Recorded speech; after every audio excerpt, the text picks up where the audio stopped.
Hello, ladies and gentlemen, and welcome to the Underground Sports Pod. I'm here, Jeffrey McNeil. On Discord with me is Austin and De'Aaron Yelton, and Dre. He's on his way, so he'll be here shortly. But yeah, we're just gonna go ahead and get on into it. We started a little later, started closer to 3, but yeah, we'll go ahead and get right into it. So, I've said this about 150 times before the schedules. I mean, I want you guys to go back at Google Watch. I want you guys to go back to older episodes and listen to what I was saying after the season. I said I can see the Steelers 100% finishing 3rd or 4th in the division. I've never once said I'll see it finish first. I never once said I'll see it finish second. And the reason is that Big Ben, if you look at overall, Big Ben had a solid season. Coming off injuries at his age and things like that, he had a pretty damn good season.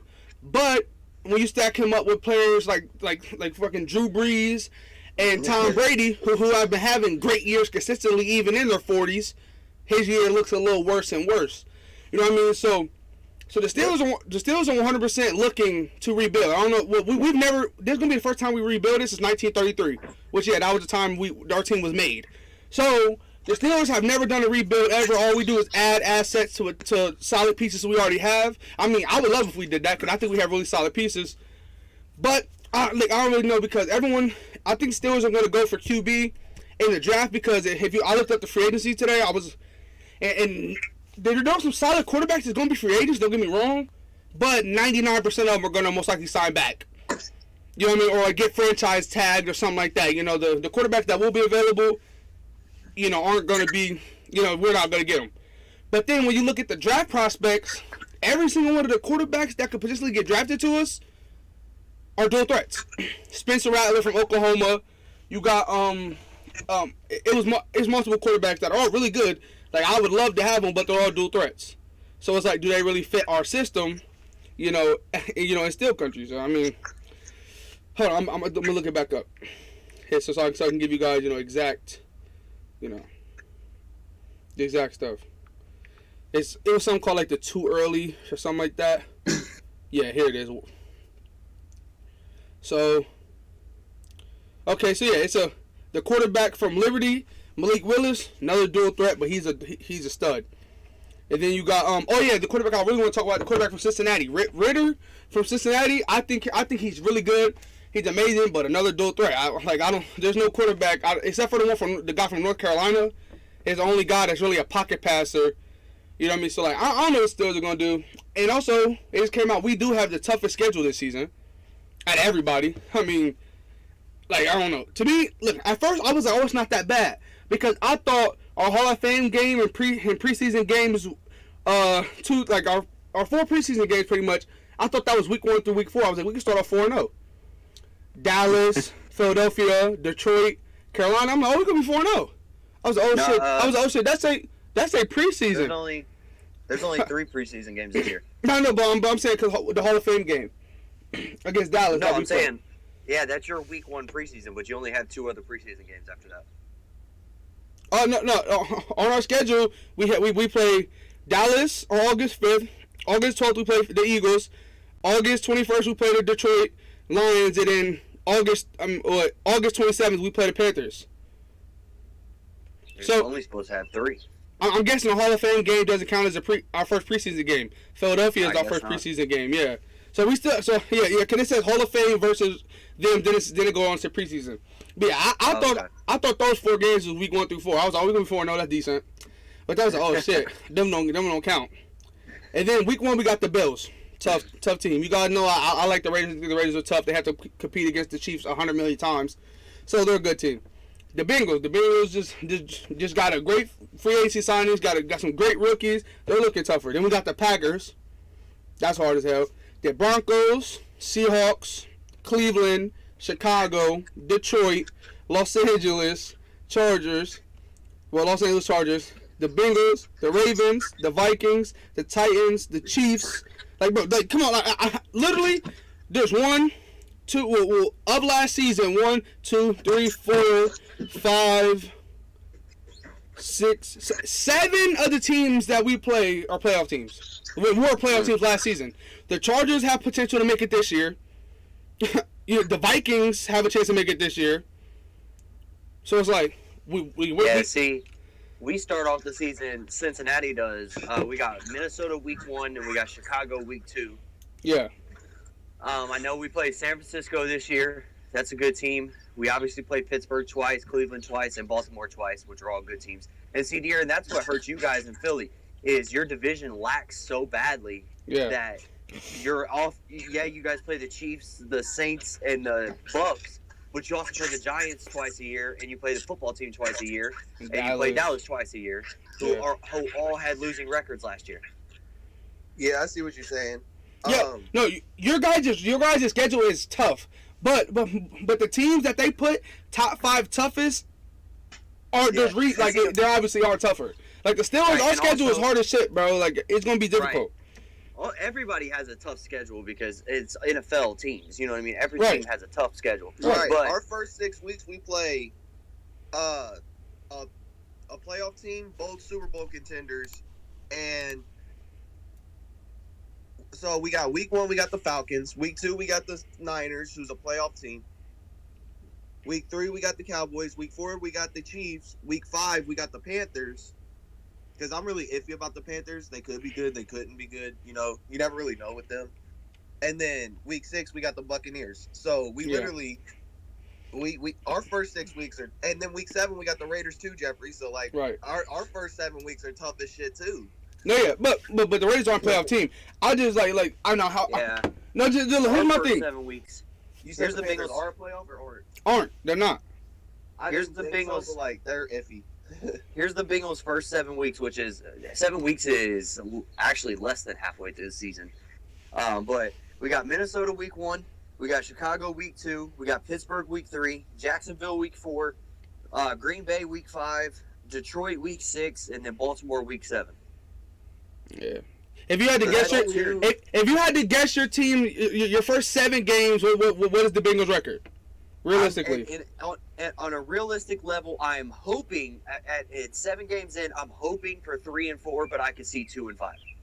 Yeah, because I think we could beat Jacksonville. I think we could beat Detroit. The only team I'm iffy about is Minnesota because they're a really sketchy team. They play really well at some stretches and they play really bad in some stretches. Yeah. If they come out. Yeah, if they come out playing bad, then I see we can beat them. Yeah, and maybe Chicago, depending on if Andy Dalton comes out like he usually does and throws a lot of interceptions at the beginning of the season, we could possibly jump that game. But that's gonna be a tough game. I know. I think my team would beat Chicago. But anyway, so my first 7 games is first 8 weeks because week 7 is our bye week. So coming out of week 8 with our first 7 games played. Our record's going to be pretty bad because I think the Bills beat us. I mean, we could beat the Raiders. You know, it's iffy. I think we could beat the Bengals. We're not beating Green Bay. We could beat Denver. We could beat Seattle. It really just depends on injuries. It depends what type of year Russell Wilson's having and if that defense is clicking or they're because Seattle's defense, what you watch, some games they'll come out top 10 defense in the NFL. Other games, bottom third, like 30s. And then the same thing with their quarterback. He comes out and he looks like a Hall of Fame quarterback throwing 400 yards and 3 touchdowns. And then some games he comes out and throws 2 or 3 picks. Right, so it's if I can see us because with our defense, I can see us slowing them down enough to win the game. I see us in the game with Seattle. Now, do our offense put points on the board? I don't know. It's gonna be tough. It depends on their defense. It depends if they're. For me, what hurts Pittsburgh in that game is. The worst part about Seattle's defense is their secondary, so you're going to have to rely on Big Ben a little bit more that game to get the ball down the field because their secondary is not what it used to be. Exactly. That front 7 with Bobby Wagner in Seattle is really good. Yeah. It's that back four that lacks. Yeah, I mean, their safety, who also should be a linebacker, catches 0 picks. Like, you know what I mean? Like, we're not. They lost Shaquille Griffin, which was their best corner by far. Yep. So their secondary is very weak. We'll have to pass. I can see us winning that game, but then if Big Ben's elbow holds up, you guys can win that game. Yeah, you can throw it farther than 12 yards.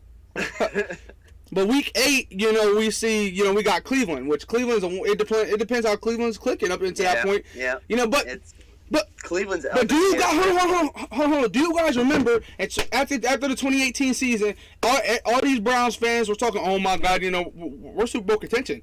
2019, they had one of the worst seasons. Like for me, they were ass. Yeah. So they had a great 2020 season. 2021, if history repeats itself, tough. That's all I gotta say. It's tough. The day Odell Beckham was traded to the Cleveland Browns, every year they have been talking about Super Bowl. Every single year since he got traded there. Right. Every single year they have not done shit, but every single year they've talked nothing but Super Bowl since Odell Beckham would join the team. Okay. Hey, I have a theory. And my theory could be wrong and my theory could be right. My theory is the Browns do good if there's no fans in the stadium.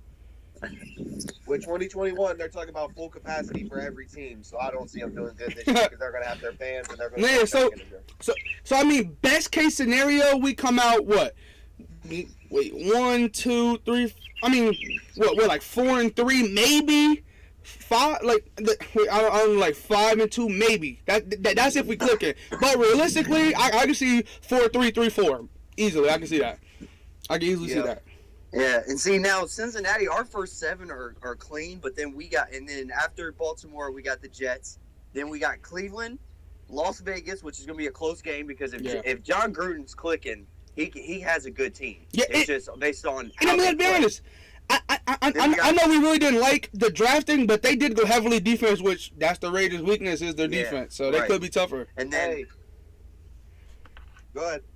Oh, after Vegas, we got Pittsburgh again. Then we got the Chargers. That's going to be a tough game. Then we got the 49ers, which is going to be a tough game. Then we got Denver, which could be a tough game, could not be a tough game because Denver is kind of iffy. We got Baltimore again, tough game. Then we got Kansas City, and then we got Cleveland to finish the season. Yeah.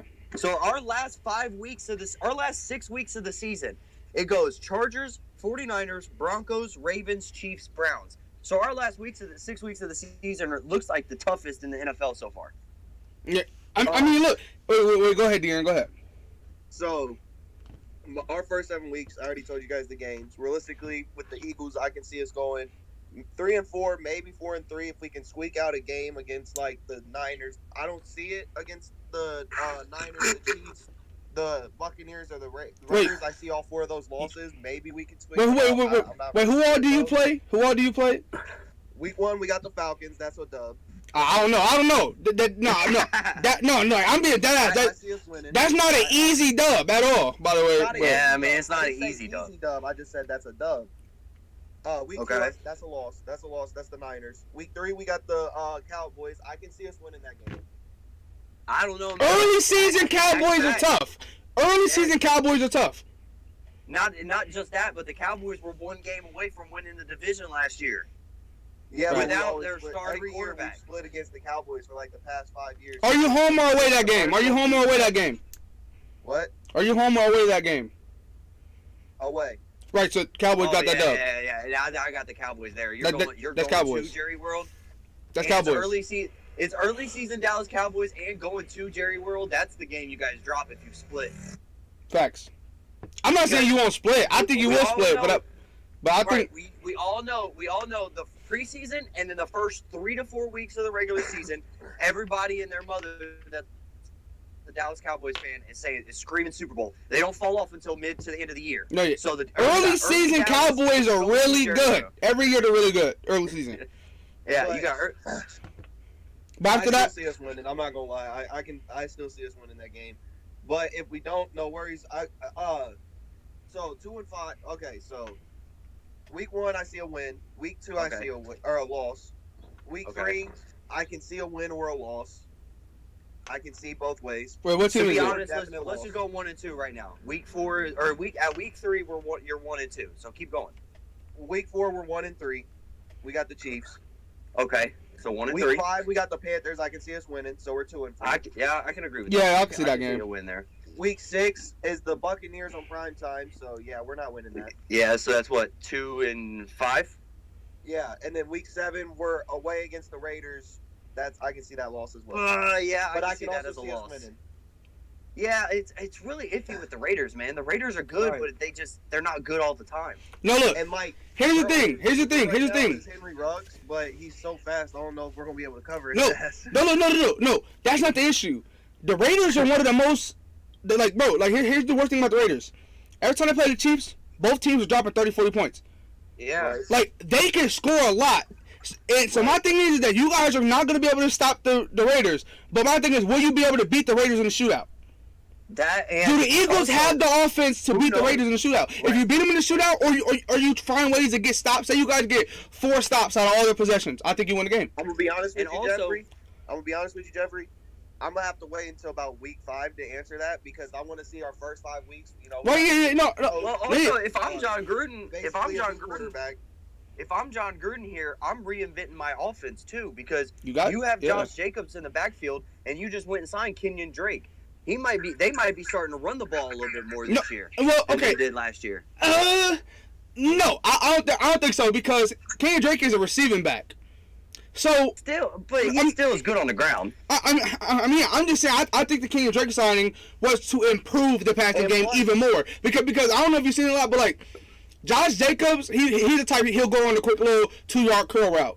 With Kenyon Drake, you can run your wheels, you can run your Texas routes, you can run flat. He can run him out to the flat. You can do screens 24/7. I mean, like he makes the passing game more dynamic because you don't gotta see Josh Jacobs in the backfield just blocking. You know what I mean? What hurts Vegas is they lost their number 1 guy. So who's their number 1 receiver? Oh, we got Henry Ruggs, but who's on the other side of Henry? Because Tyrell Williams. Yeah, but no, Darren Waller is a.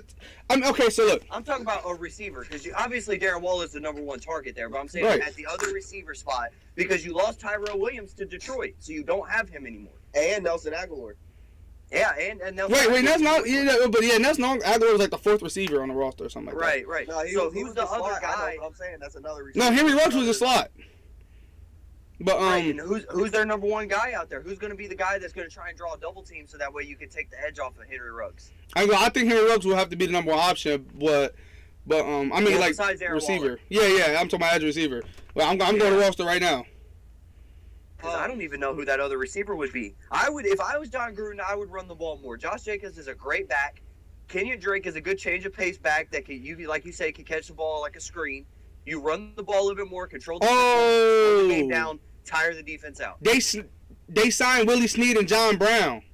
Ooh, Willie Snead. I didn't know they signed Willie Snead. Okay. Yeah, I am a fan of Willie Snead. They're not top 5 wide receiver core, but they're going to get some pressure on Henry Ruggs. And you know what else they're going to do? They're going to run faster than a motherfucker. Willie Snead is fast. John Brown is fast, and we all know Henry Ruggs is fast. But what I was going to say is, if you look at the Eagles, I'll fuck with we're kind of building to do something that we haven't really done. I'm right back. I bet. I'm listening, Dean. Go ahead, Dean. I'm listening. I said, we're building back. Well, we've done it in the past, and it's worked really well, and then we kind of shied away from it. So now we're kind of getting back to it. If you look at our 2017 roster, what was we really good at doing? What? Rotating our running backs. Okay. We had 3 good running backs on there, and we rotated all 3 of them, did we not?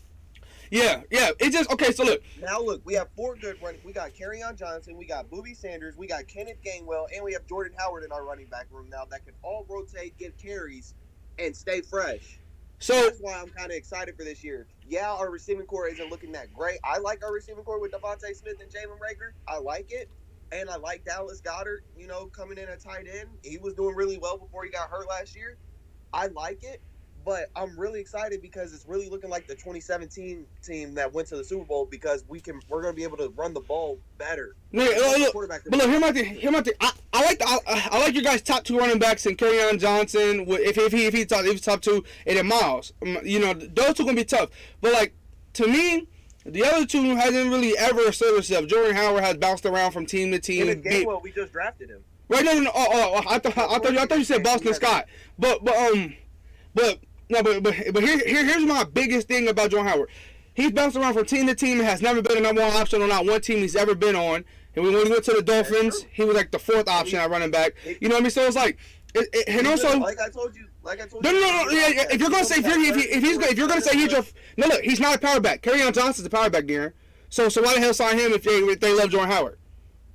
That's the question, right? Feel me? Kerryon Johnson is the power back. He's gonna get those 32 carries. He's gonna get the 3rd and 4 carries. He's gonna get the goal line touches. So to me, Jordan Howard just on the team just in case of injury. Depth. Yep, depth. That's exactly. Yeah. He's on the team, so I don't see him get too many touches. But I don't see that rookie. The rookie's gonna get a shot. We're gonna see him a ton in preseason. He's really good at catching the ball, and that's what I'm excited about. Booby Sanders is good at catching the ball too, but look at it. But Booby Sanders is a receiving back. But Booby's gonna be that first, second down. We're either hitting that outside zone, maybe an inside zone, or a reception. We're hitting him. We're hitting the. I don't know. I think you take away situations. Carry-on comes in. And we get in then third and long situations. You're gonna see Kenneth Gainwell wearing that 15 in the game. He's gonna come in running routes out the backfield. Well, yeah, I can see it, but my thing is, you take away Miles Sanders' receiving game, he doesn't make $1 in the NFL. Like his receiving game, he's a receiving back. That's his biggest key. He had like 300 receiving yards last year, 800 rushing yards. He didn't really catch the ball much last year. Right. Well, all right. Because the passing game wasn't there though, right? The passing game wasn't there. That's why. Right. I'll put you up to speed, Austin. So I said what I'm really excited about for the Eagles is if you look at our 2017 roster, we had 3 good running backs that were all rotating in that, played really well with Jay Ajayi, Corey Clement, and LeGarrette Blount. Now we have Kenneth Gainwell, Miles Sanders, Kerryon Johnson, and Jordan Howard in our backfield running room. I'm so really you guys got rid of Scott? Each other's game. They all complement each other's game. Jordan Howard, he's on there just for depth, I believe, because Kerryon Johnson. Power back role. Well, look, let me say something. Okay. So the first thing De'Aaron said often was that they got all 4 running backs to all 4 get touches. But then I was talking about Jordan Howard. I was like, I'm not sold on him whatsoever because he's been on like 5 different rosters in 2 years, and he's been like the 3rd, 4th option. Like he doesn't get. Yeah, because Jordan Howard had that great year in Chicago. And then once he became the every down back, the NFL kind of realized he wasn't ready to be an every down back. Yeah. But Jordan Howard is still a quality back. He's not. But here's my thing. What up, Dre? One thing that De'Aaron was super said he said that Jordan Howard was gonna come in on all the 3rd and shorts, goal line. But then watch out Kerryon Johnson. That's what he's known for. That's what he does the best. That's Kerryon Johnson's game. You give Kerryon Johnson a 3rd and 1. With no online bet money, he still get the first down. He definitely is. That's his job. Here's a question for you: Jason Kelsey, Brandon Brooks, Lane Johnson, and here's a question for you, I remember his name. I know he's Hawaiian. I'm sorry. So, would you say the Eagles have the best? Now, you want to sit that one? Oh, you bet. Yeah. Can y'all hear me? Hello? Yeah. Honestly, be 100% honest with yourself. Would you say that the Eagles have the best running back room in the NFC East? Wait, what'd you say? Yes. De'Aaron says that the Eagles have the best running back room in the entire NFC East. What? Nah, Washington. Room, not running back. I wouldn't say Washington. No, the room. I would say Dallas. You got Zeke and Tony Pollard are really That's 2. Washington football team got 3. We have 3 or 4. Word. Washington football team. Hold on. Oh, now Wait. Can you count? You can't really count a rookie we ain't seen play yet, right? You can't really do that, De'Aaron. Technically, we haven't seen him play. Right. We do have to see him play. But on paper, right now on paper is what Austin's asking, and on paper, our depth is really well. We have really good depth, and I'm really excited because that's going to keep everybody fresh later in the game. Here's the thing, De'Aaron, you only have 4 downs. So you might have great depth. But we have 4 quarters of 15 minutes. That's 60 minutes of football. You don't have to put every running back in. Right, but I'm saying, a lot of these running backs, not Jordan Howard, Kerryon Johnson is not like this, but Miles Sanders, there's backs that need time they got Antonio to Gibson, develop they got as the JD game goes McKissick. along. Oh, they lost what's his name though? Who's the other one? I remember they had 3 last year. Right, so if he's a starting running back, he's going to need 2 or 3 downs. So you're really only going to use 2 running backs. Yeah. It's hard to get a 3 running back rotation in and have success.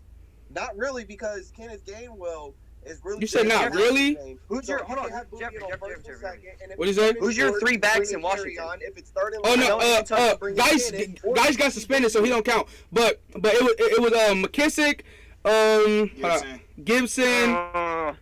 Yes, I like Antonio Gibson. And McKissick's a dog in the passing game, and he's sick. McKissick's a dog. I can't argue with the passing game. And then I'm just saying they got Jonathan Williams, they got Lamar Miller, but this is now. But last season, I was thinking last season's. No, you're talking about right now. Yeah. I'm talking about right now though. Yeah, I still see Washington having a good running back room. Lamar Miller shows flashes. We all know Lamar Miller in Houston was another demon. Yeah, but facts. and then injuries, Every Houston running back is like that. Yeah. Like, Oh yeah, they had. Oh, but what was old boy's name too? That was the running back in Houston, and the injuries hurt him bad. But he was a dog. Oh man, I can't Arian remember. Foster. Who? Foster. Yes, thank you, Arian Foster. Yeah, he was a fucking demon too. Yeah, I mean, but bro, I mean, like, let's be honest. That's all Houston backs. They show flashes. Both Johnsons, both D Johnsons, Duke and Davis show flashes to be solid. Now, see, I'm a fan of Duke Johnson. Duke Johnson is a very strong back. He'll lower his shoulder and run a motherfucker over. Yeah, I'm just, but you know, every running back they got, even Philip Lindsay, he's known for showing flashes. Yeah. So I hope with us drafting. Now, is that Jacoby Stevens? Hold on, De'Aaron, hold on, before you move on, Jeffrey, that running back room in Houston, and everybody else can answer it too. What would you guys give that grade? David Johnson, Duke Johnson, Philip Lindsay. no, one of the Johnsons, I think David Johnson got cut. He's not on the team no more. Yeah. Yeah, no, See, he's not there. Now that's dumb that they cut him. I'm not saying because David Johnson, yeah, he had that great year. And really fucked him over. But with them cutting him, they had to pay him $5 million to cut him. But hold on. I got a new Cam for a reason. Look, Austin, they dealt with Philadelphia Cam. If you sign a running back that's gonna take the job of another running back, you just cut the one that got the job took. Well, no, I get that. I'm not saying they're dumb for cutting him. No. I was just saying that. Oh, okay. No, They're gonna have. They have to pay him no matter what. If they cut him, they would have had to pay him. If Yeah, he was yeah. on the roster, they'd have had to pay him. Let's think about it. On the roster as a body. What'd you say? Here's my thought on that, Jeffrey. And I understand, and I completely understand what you're saying. Don't get me wrong. I 100% understand what you're saying. We signed Carry On. We should go ahead and cut Jordan. My only thing, there's 18 weeks in this season. Right. Injuries happen. Right, but another thing is, okay, so your third option running back or third option running back has more of a chance to get hurt, so that's why. Like you know what I mean? Like you feel me? It's like, is he really even on the team? Who? Even if Boobie goes down, Jordan Howard. Yeah, Jordan. Still on the team? Well, Jordan Howard just got signed to the Eagles this offseason. Remember, he was on the Dolphins last year. And he was on the Bills a couple. I don't know. He's been on hell teams. Jordan Howard was on the Eagles. Hold on. Yeah, I know he was on the Eagles before, and then he was just on the Dolphins. I'm listening. I got a question for everybody that's gonna shape the way we do these debates in the future. I bet. Would you guys rather have 4 good running backs or one really a great running back and a good running back? Great, good. I ain't gonna lie. That's Dallas. Word. That's what I'm saying. Like, if Philadelphia is good, but they have 4 good running backs, they don't have one great running back. But you got like the Giants who have. Oh, what was old boy when Saquon got hurt? What was his name? Oh, come on. Devontae Freeman, Wayne, no, not Devontae. Gallman Yes, Jr. Bradbury or something like that? No, it's Bradbury Gallman. was the corner. Gallman. It was Wayne something. Wayne But Gallman you got- Jr. Gallman Jr. Yes, Gallman Jr. Thank you. Wayne Gallman Jr., who's a good back, and then you have Saquon, who's a great back. Yeah. You have Tony Pollard, who's a good back, and you have Zeke, who, well, not last year, but other Zekes have been great backs. You have, like, I would rather have Cleveland. a great running back Cleveland. than a good running back. Cleveland. Yeah, Great running back. Well, Good running back. Yeah, because Kareem Hunt's a good running back right now because he's not the great they used to be. Yeah. But, I mean, the same thing in Vegas. You got Josh Jacobs, who's a great running back, and you got Kenya Drake, who's a good running back. Yeah. It all depends because, like we said, we haven't seen I feel like there's another team Harry on that's in like an Eagles that. uniform. We've seen Jordan Howard in an Eagles uniform, but not too forgot. much. Oh. Like, he only played a couple. He only played a couple games with us. Super Bowl But champs, we all Buccaneers. score what we haven't seen in Rojo, uniforms. Leonard To Fournette. be honest, that's why I said- No, I mean they're good. I mean, I'm saying they're like Philadelphia. Yeah, They look like you Philadelphia. can't say great and good. No. No, I was thinking like Philadelphia. But you can kind of say like. And we were reshaping. Leonard Fournette was Saban, though.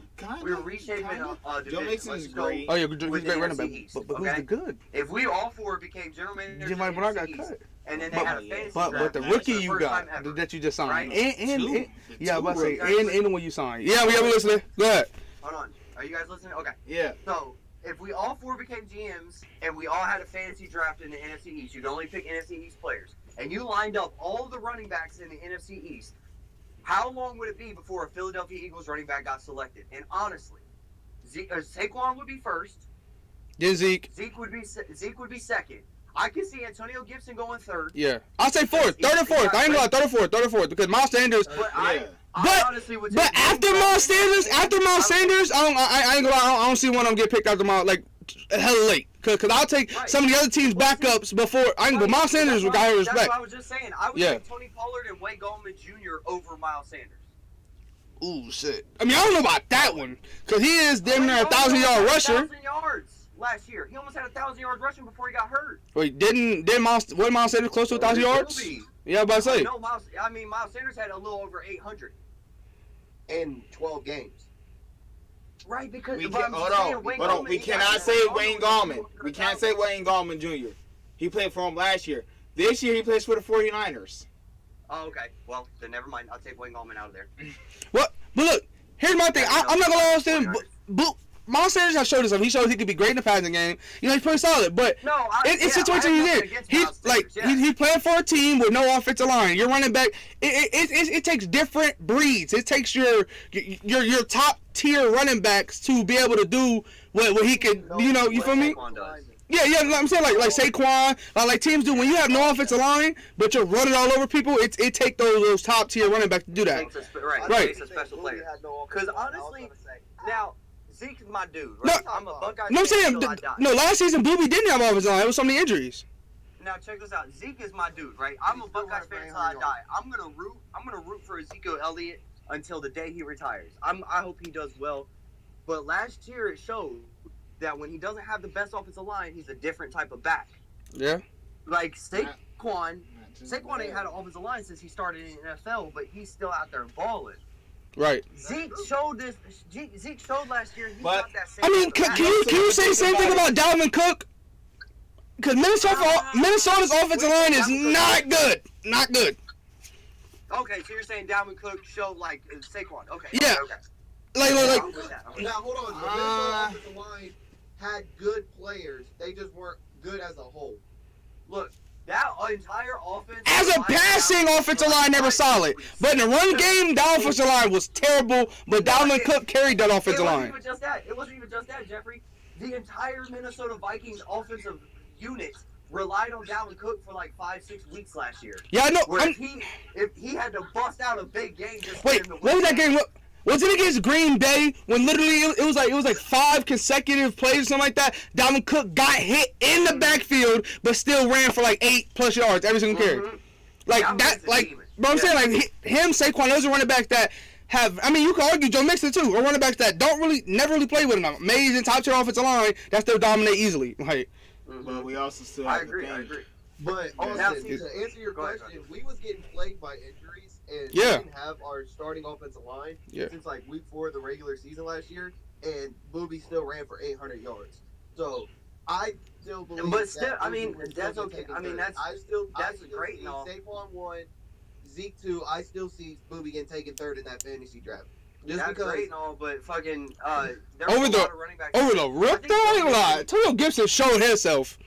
He helped lead a team to the playoffs. Word. All right, so.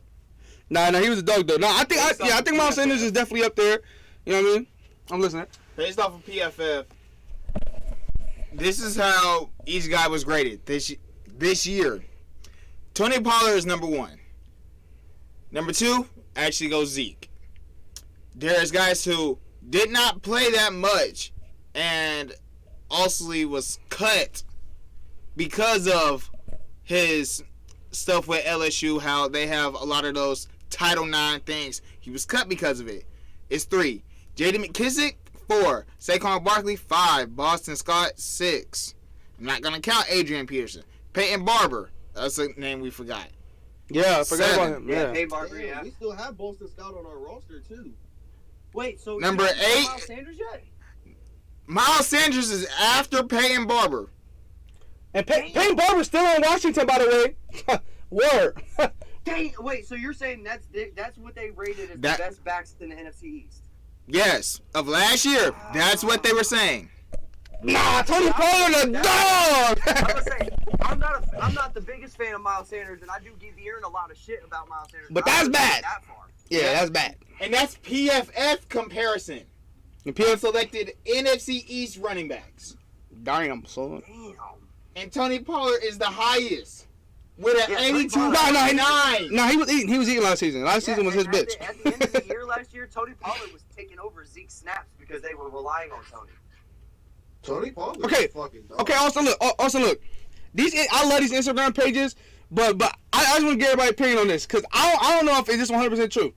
But it says worst team by position, and this is all NFL. God. Look. Oh God. Quarterback, the worst. So I guess the worst quarterback room or whatever in the whole entire NFL is Giants. Running back. So the worst team in running backs is the Jets. Okay. Wide receivers, Patriots. Okay. Tight ends, Cardinals. Okay. I agree with all those. That Austin about to get upset. O-line, the worst offensive line in the whole entire NFL. They have Bengals. What, last year? Yeah, I think it's kind of this year as well because it has like New England has the worst receiving core. It has it has Seattle. I disagree with us because I seen something on ProFootballFocus.com that said that the Bengals had the 4th best offensive line improvement so far this offseason. Yeah. So I'm really it has to be something about last year. It has to be then. Last year. Now, if you're counting that as last year, I would agree with you because we had the worst offensive lineman to ever step foot on. Yeah. Well, yeah, I think I'll say it probably was last year because they have Las Vegas. Las Vegas is safeties, and they got a million of them now. So, and look, this makes all Bengals fans feel good. Look, hold on quick. Well, hold on quick, Darren. This is gonna make all Bengals fans feel good. The defensive line is Seattle. Dunlap. Fuck that nigga. No, look, they had the Bengals. They had the Bengals as the worst linebackers. They said the Bengals have the worst linebacker core in the NFL. Now, I do agree with that. Our linebacker core was really bad last year. But Logan Wilson is we do need to. Yeah, Logan Wilson is a good. You think the Lions had the worst? I don't agree with that. We have a lot of. Because last year they had Trufant, they have Okuda. Backers. I don't know about worse. I can see what's bad. What's boy's name with the dreads? De'Aaron, you like him? R56. I don't know why I can't think of anybody's name. Josh Bynes. Josh Bynes is a good linebacker, but he's a good linebacker on third down when the starting linebacker is tired. You throw Josh Bynes out there, he's gonna make the play. He's a good stopping linebacker. Well, that's what I'm saying. Nobody's business, but I'm saying he's not a 3-down motherfucker shit. He's not a 3-down linebacker. We have Logan Wilson is good. I do like Logan Wilson, but we have upgraded our linebacker core a little bit, but we haven't done too much. Do you guys agree that Detroit has the worst cornerbacks? I don't know. Worst? I don't think so. Last year, I mean, they had Trufant, they had Okuda, they had but now Okuda didn't have a good year last year. Right? Yeah, but he also got thrown into the fire and. Now that is true, but that's also when you have a bad cornerback system. Austin, you have to throw your top guy out there. Now look, he's gonna get cooked a little. Hold on. Look, listen. Dak didn't have a good year last year because he was hurt, right? So, well, yeah, that's true. No, but I'm saying like there's quarterbacks or whatever that didn't have good years, but did they put them under worse quarterbacks? No, because they know they got the potential to be good. That's what I'm thinking. Like, right. I don't know about that one. There's some. Well, see, this is the thing though. Name another corner on the Detroit Lions roster last year. I said Trufant. There's well, Devin Trufant hasn't been the same corner for the last 5-6 years. But I ain't gonna. He still be clamping shit. And what about the safeties? Can you name a safety? Because the worst safeties was what's it called? It was the Las Vegas Raiders. I'm not saying Detroit has the worst safeties, but I'm saying corners can only do so much. They have to rely on the safeties. Right. If your safeties aren't good, then they're going to leave you exposed a lot. Because if you're running a cover 3, and the corner has a flat route, if he jams but the safety doesn't get over top to help, then that looks like you let your man go by you. Yeah. To a naked eye, not knowing what football terminology is. It looked like you blew the coverage and the guy got open, but really you were doing what you're supposed to do and the safety did. You know what I'm saying? One more thing. I want to know if y'all agree with this. I agree with my division, even though it hurts me to say this, I agree with my division. It's a division ranking by QBs. So the NFC West, they have Russell Wilson number 1, Kyler Murray number 2, Matthew Stafford number 3, Trey Lance number 4. Yep, I agree. Okay, AFC North, we got Lamar Jackson number 1, Baker Mayfield number 2, Joe Burrow number 3, Big Ben 4. I agree with Ben being 4. I don't know about Joe. Especially after the only thing. No, I'm saying I would argue maybe it's a little bit of a bias, but I believe Joe Burrow is a better quarterback than Baker Mayfield. I mean, we can't say that now because he did get hurt. Baker did lead the team to the second round of the playoffs. But Joe Burrow, You know what I mean? before he got hurt, was leading the league in passing yards. No, I'm just saying no. But the potential is 100% there. But you know, if we're just going off 100% performance, I can see why they put him over him. You know what I mean? No, I'm saying, I'm not saying they're wrong. I'm saying I would put him over, but that might also be biased. Well, look, okay, so AFC South, we got Deshaun Watson number 1, Ryan Tannehill number 2, Ooh. Carson Wentz number 3, Ooh. and then last you got your boy long hair from I don't even feel like saying his name, Trevor Lawrence. Yeah. Now see, Trevor Lawrence is way better than Carson Wentz. Sorry, no, I would put Tannehill 3 and Carson 2. Cap. And last year's performance. So you gonna put a quarterback that got benched? You know what? No, you're right. Yeah, but You're right. Yeah, I agree with that one. Going off last year, yeah, I agree. I agree. Correct me if I'm wrong here, but I've already seen 2. But Yeah. I feel like they're just putting all the rookie quarterbacks at. Yeah. Every single rookie, we don't know what they're gonna do yet. Because how dumb would this page look if they put them number 1 and they come in and they're terrible? You know what I mean? They pull a Ryan Lee. Come out and throw 7 picks in the first game. Okay. Oh my gosh. Now the AFC West. We got Patrick Mahomes number 1, Justin Herbert 2, Derek Carr 3, and then Drew Lock 4. Now I agree with that. I do too. I agree with this. Because Justin Herbert. All right, hold on. Yeah, I can see it. I can see it. Yeah, for me, I'm not a big person to hype somebody after their rookie year. If he can do it consistently, so you're not gonna hype somebody, but Joe Burrow is the second best quarterback in there after his half of his rookie year. You're not the guy to hype. Right? No, I told you that. I told you I was biased. No, I'm just messing with you. But I'm back to what I was saying about Herbert. Now Herbert had a good season and he had a great year. I'm not taking anything away from Herbert. But I'm never the type of person I think Lamar Jackson won his MVP too early. Yeah, he had a great year, but it was only his second year in the league. I think Pat Mahomes won the MVP too early. I think you got to to me show that he can do it consistently. To me, here's my thing. I feel like if they show they can do it consistently, then you could put them there. No, right, hold on. MVP means most valuable player of that year, right? Because it's a yearly award. Lamar Jackson was the best player that year, no matter if that was his rookie year, his 40th year, his second year. Right. He was the best player. He was the most valuable player that year, so he deserves to get it. That's all. I don't care if you're 45 or if you're 3 years old. If you're the best player that year, you're most valuable. I'm not saying Lamar Jackson didn't deserve it. I'm saying me personally, if I was in control of it, I wouldn't put somebody that just came off a rookie year where they barely played as the MVP. You know what I'm saying? That's just me personally. Well, I'm not saying but here's my thing. But I'm just saying. But did he get the MVP that season? The year he barely played after rookie? No, he didn't. He got it the year he actually blew up and went crazy. You know? Okay, then maybe I was wrong. I thought he got it the year after Flacco got traded. The first year he got the start. No, he didn't get MVP his rookie year. No, right, because he only played at the end of the year. But I'm saying the year after that, when he got to start the full season, isn't that when he won the MVP? Yeah. That was his best season he ever had. Right. No, I'm not saying he didn't deserve it. I'm just saying, for me personally, I thought it was too early. Here's my thing. I don't know if you know Austin, but you. But here's the curse on it though, because now that he won that MVP, then this year he had a bad year. Right. Now the story's been told maybe he's just a 1 year wonder. Yeah, but he had a bad year, but we also still got to remember the team did lose a lot of great pieces. Oh, look. Here's my thing. No. It's not just that. Here's my biggest thing, and I can see it with my favorite quarterback in the league right now, Jalen Hurts. Okay. He in the same situation, right? Okay, you come in late 1 year, right? Then your quarterback gets traded. Now it's your year. Yeah. Same stuff with Lamar Jackson. Now this gonna be Jalen. It could potentially for me. This gonna be Jalen Hurts' first year starting. You know, he gonna have a full season. Now the NFC East. I mean, they know what they. I mean, there's dual threats. You know, Dak when he was really healthy, he was dual threat. But I mean, he could potentially take the whole NFC East by storm and be really, really good. But then the next year, now they know how to play him. You know what I mean? So that's what happened. That's what happened to Lamar 100%. Because I ain't gonna lie, the AFC North hasn't really seen dual threat quarterbacks. Amazing dual threat quarterbacks. Everybody on this podcast can all unanimously agree we're all rooting for Jalen Hurts. I don't think anybody here wants to see him fail.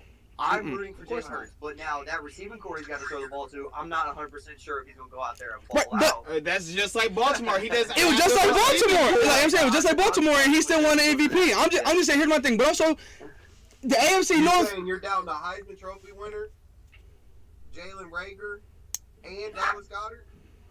Yes.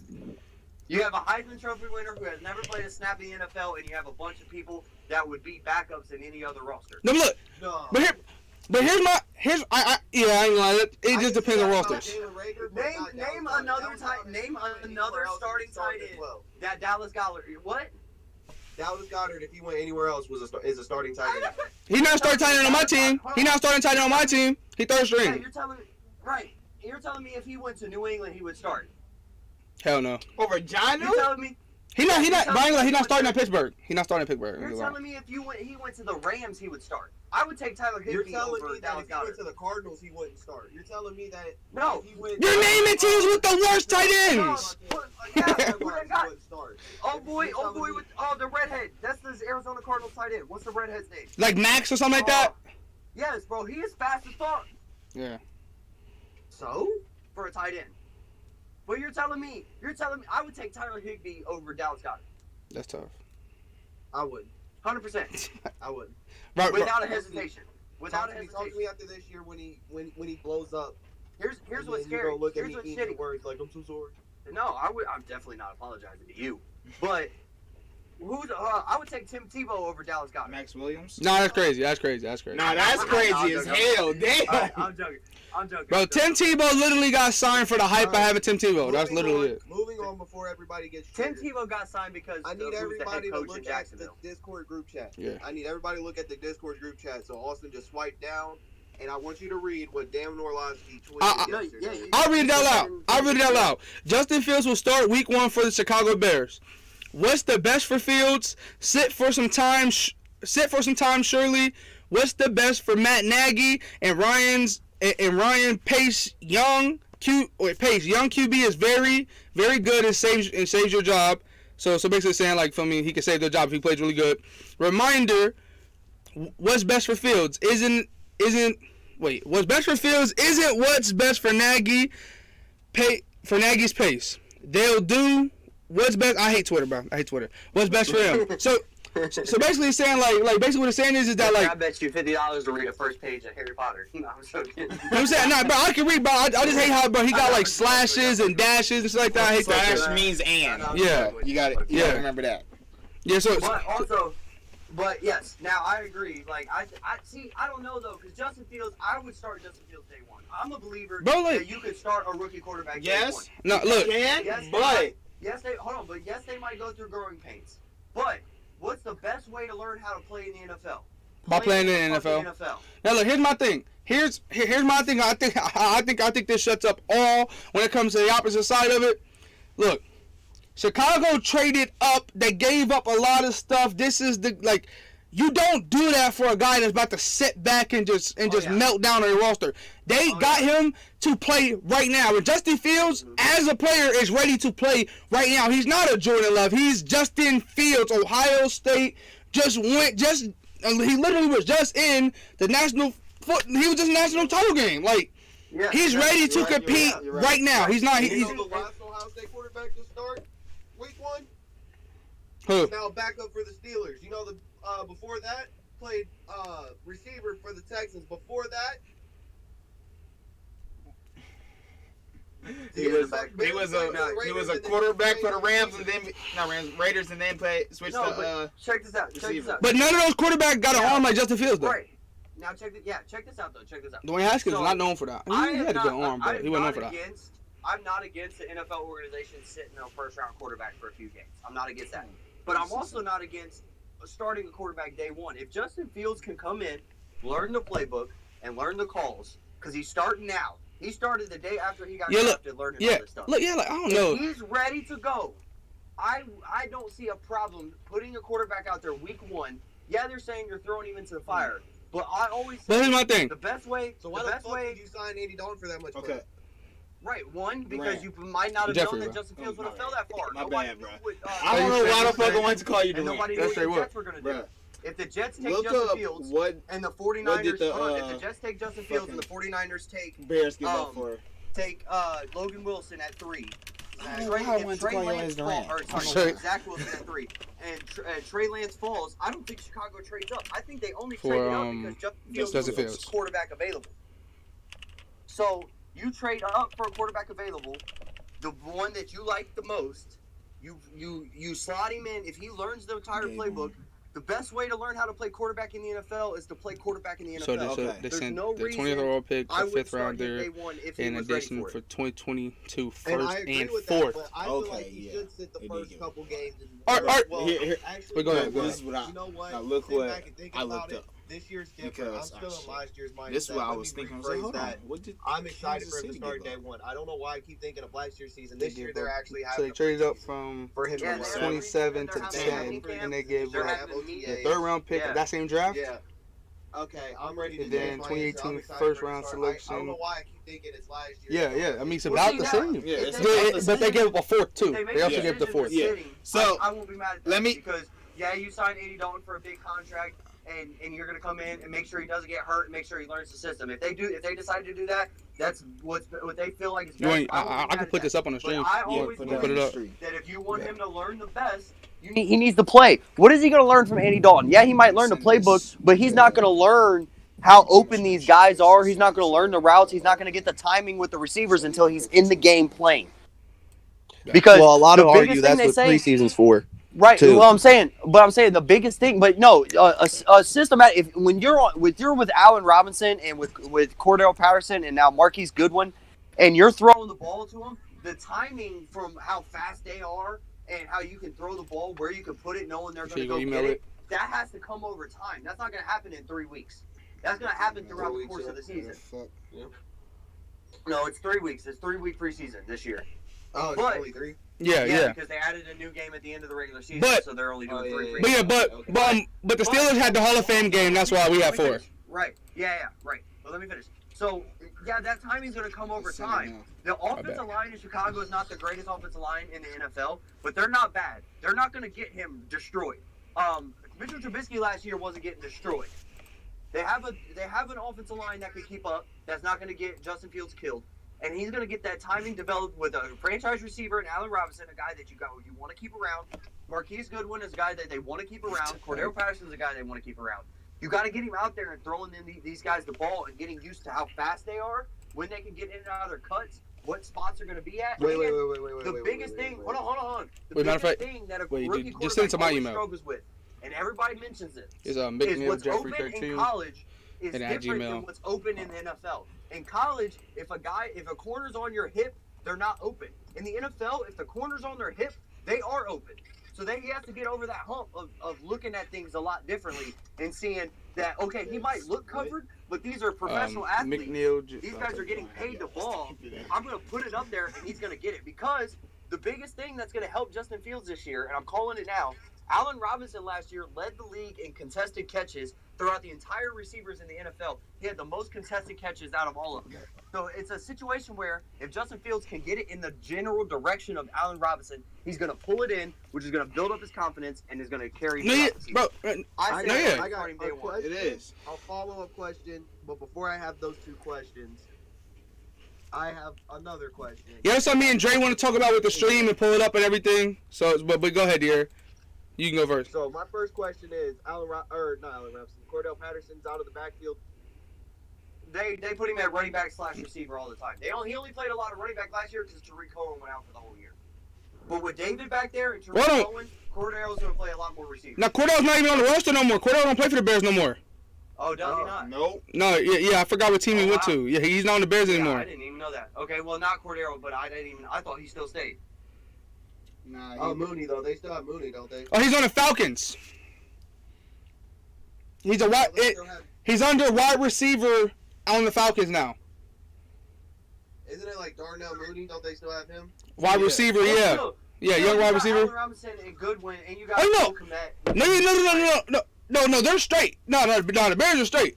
They got Allen Robinson. They got he's a franchise tag by the way though, but Yeah, right. they got Darnell Mooney.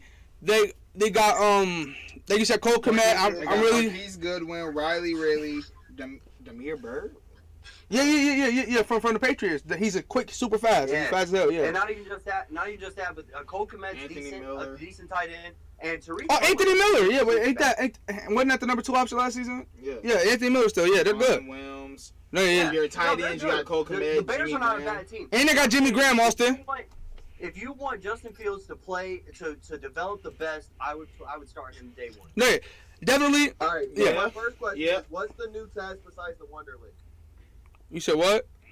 What is their new testing? It's not the Wonderlic anymore because the Wonderlic only went up to 35, and now people are scoring over 100. So, Is it IQ test? I don't know. Google it. I'll Google it. But the thing that everybody's excited about with Justin Fields is the highest quarterback that took that test was before Fields was Patrick Mahomes, and he scored a 110, and Justin Fields scored a 130. Yeah, Justin Fields is a smart player. I mean, he came over from Georgia to Ohio State and learned that entire offense and started as soon as he went in there. But There was no But- other quarterback. look, here's the point. Is still Wait, go ahead. in effect. He said one looks that's still in effect. But here's the point I was trying to make before. Different now because everybody knew that before everybody else, it was Ryan Fitzpatrick who scored 34 out of 35 in like 45 minutes when everybody else had like an hour and a half. So I guess they score it differently now because that was always the big thing. With Yeah, but yeah, one point I was trying to make earlier, but I couldn't say it because you guys were talking. But one thing with the NFL is that like some people just get in their head that day one means that this is the first day he's ever been in this uniform, his first time ever with this team. He's working out with the team right now. He's throwing Allen Robinson. He's getting chemistry right now. While we're sitting here talking, he's getting chemistry, getting better with the Bears right now. No. They had it earlier. I'm saying, I'm saying, you know what I mean? Like as soon as he put that hat on, he was a Bear. He's been talking to the coaches. He's been talking to the players. You know what I mean? He's a part of the system now. He's learning the system right now. So it's not like, his very first day ever with the team will be game on. He's not playing what's the dude that played with the Raiders? It was number 1 overall pick. Jeffrey. De'Aaron. It was Bus. Okay, I just want to. I took 6, my 7, headphones out, so I went want to to LSU. Oh, yeah. What was dude name who played for the Raiders, who robbed the Raiders of so much money? He was the number 1 overall pick from LSU. Jamarcus Campbell. Yeah. Russell. Yeah. Jamarcus Russell. You mixed up him and Jason Campbell, who played for the Redskins here. Yeah. But Jamarcus Russell, he wasn't doing what all the rookies now are doing. He held out for more money. He had OTAs. He held out a training camp for more money. Have y'all ever heard the story that was told by one of the players that played with Jamarcus Russell? No, I don't think so. So check this out. So when they drafted Jamarcus Russell, the head coach of the Raiders gave Jamarcus, or no, it was the offensive coordinator. He gave Jamarcus Russell a DVD. I remember there was a bunch this. of plays on there, and to have Jamarcus Russell go home and study the plays and find out which plays he liked and which plays he didn't, so that way they can kind of build the offense around what he could do, what he was comfortable doing. He came back the next day, and the guy asked Jamarcus. He said, "Hey man, how was the DVD? Did you like any plays? Is there something you didn't like?" He said, "No, coach, I liked all of them. I feel like we could run all of them. We could do well." The problem was there was nothing on the DVD. Yeah. So from day one, they knew Jamarcus Russell was going to be a bust because they gave him a blank DVD to see if he was going to do his homework, and he came back and completely lied to him. Yeah. So yeah, speaking of that, I mean, there's one thing I do want to continue on that, but me and Dre were trying to show the stream something. Stream something real quick. So as you guys can see, right here is what the Bears gave up for dropping Justin Fields. So it says the Bears executive execute. So basically, what they did was they traded the 20th pick. They had the pick. They traded up to 11th overall pick to select Ohio State quarterback Justin Fields. Chicago sent the 20th overall pick and a 5th rounder of that draft, number 164. And they sent a 2022 first round pick and a 2022 4th round pick to the Giants as well for just the 11th overall pick to draft Justin Fields. And Wow. with that, so they gave up a lot for him. But if right here, Dre gonna go ahead and read what Kansas City gave up with Buffalo to go ahead and so go ahead. Kansas City Chiefs traded the number 27th overall pick and a third-round selection and their 2018 first-round selection to the Buffalo Bills to move up to number 10 to select Patrick Mahomes. Right. So And very similar. very similar. Not just that. Did Patrick Mahomes not sit his first year? He sat behind Alex Yeah, he Smith, sat behind Yeah. Alex Smith. learned, and the next year he came out balling, threw 50 touchdowns, Right. Yeah. So went to the Super Bowl, won a championship. Speaking of exactly. Wasn't he the MVP that year as well? So speaking, do you think that Justin Fields can do that? And do you think your Andy Dalton is your Alex Smith? That's not funny, but still, because It's possible. Anything is possible. without that was pre-injury Alex Smith. He was a lot better. Yeah, that was pre-injuries Alex Smith. He was a But lot better. still, Alex Smith and Andy Dalton were both bridge QBs Yeah. for that team. Facts. That's why I'm thinking, even if he does sit, who's to say like he won't go out here the next year and just come out and just dominate? There's failure stories in every situation. I mean, Yeah. you talked about Pat Mahomes, you talked about Lamar Jackson, who both sat their first year and came out with MVPs. Yeah. But you also got to think, Peyton Manning started day one. Michael Vick started day one. These were great quarterbacks also. Yeah, it just speaking of quarterbacks, I don't know. It speaking of depends on quarterbacks and drafts. it depends on system and it depends on player. It depends on type of player it is. Is Justin Fields going to get hungrier? But Justin Fields did run because he didn't feel like sitting to another team in college. So it's him starting right now what he wants to do. Right. All right. Like, look, Brett Favre started day one. Like, there are great success stories for bench and for starting quarterbacks. Yeah. Go ahead, Darren. Speaking of quarterbacks and draft and stuff, I looked up the best and worst Wonder League scores. Okay, so this isn't counting the new days with the different scoring system, but actually, Pat McIntyre, a punter, scored a 50. Mike Mamula,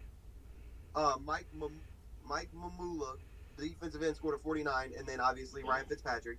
All right, now the lowest. These kind of blew my mind. Starting off with the lowest score by a quarterback with a strong 6. Vince Young. Frank Gore also scored a 6. Marcus Davenport, another quarterback, also scored a 6. Now, here's this. Morris Claiborne was drafted 6th overall in the 2012 draft by the Dallas Cowboys, and he scored the lowest score with a strong 4. It's Maurice Claiborne. Maurice tough. Claiborne. He scored a 4 on the Wonder League. Now and they look, drafted now him the 6th Wonder overall. League test. The Wonder League test is a test where it's like It's IQ.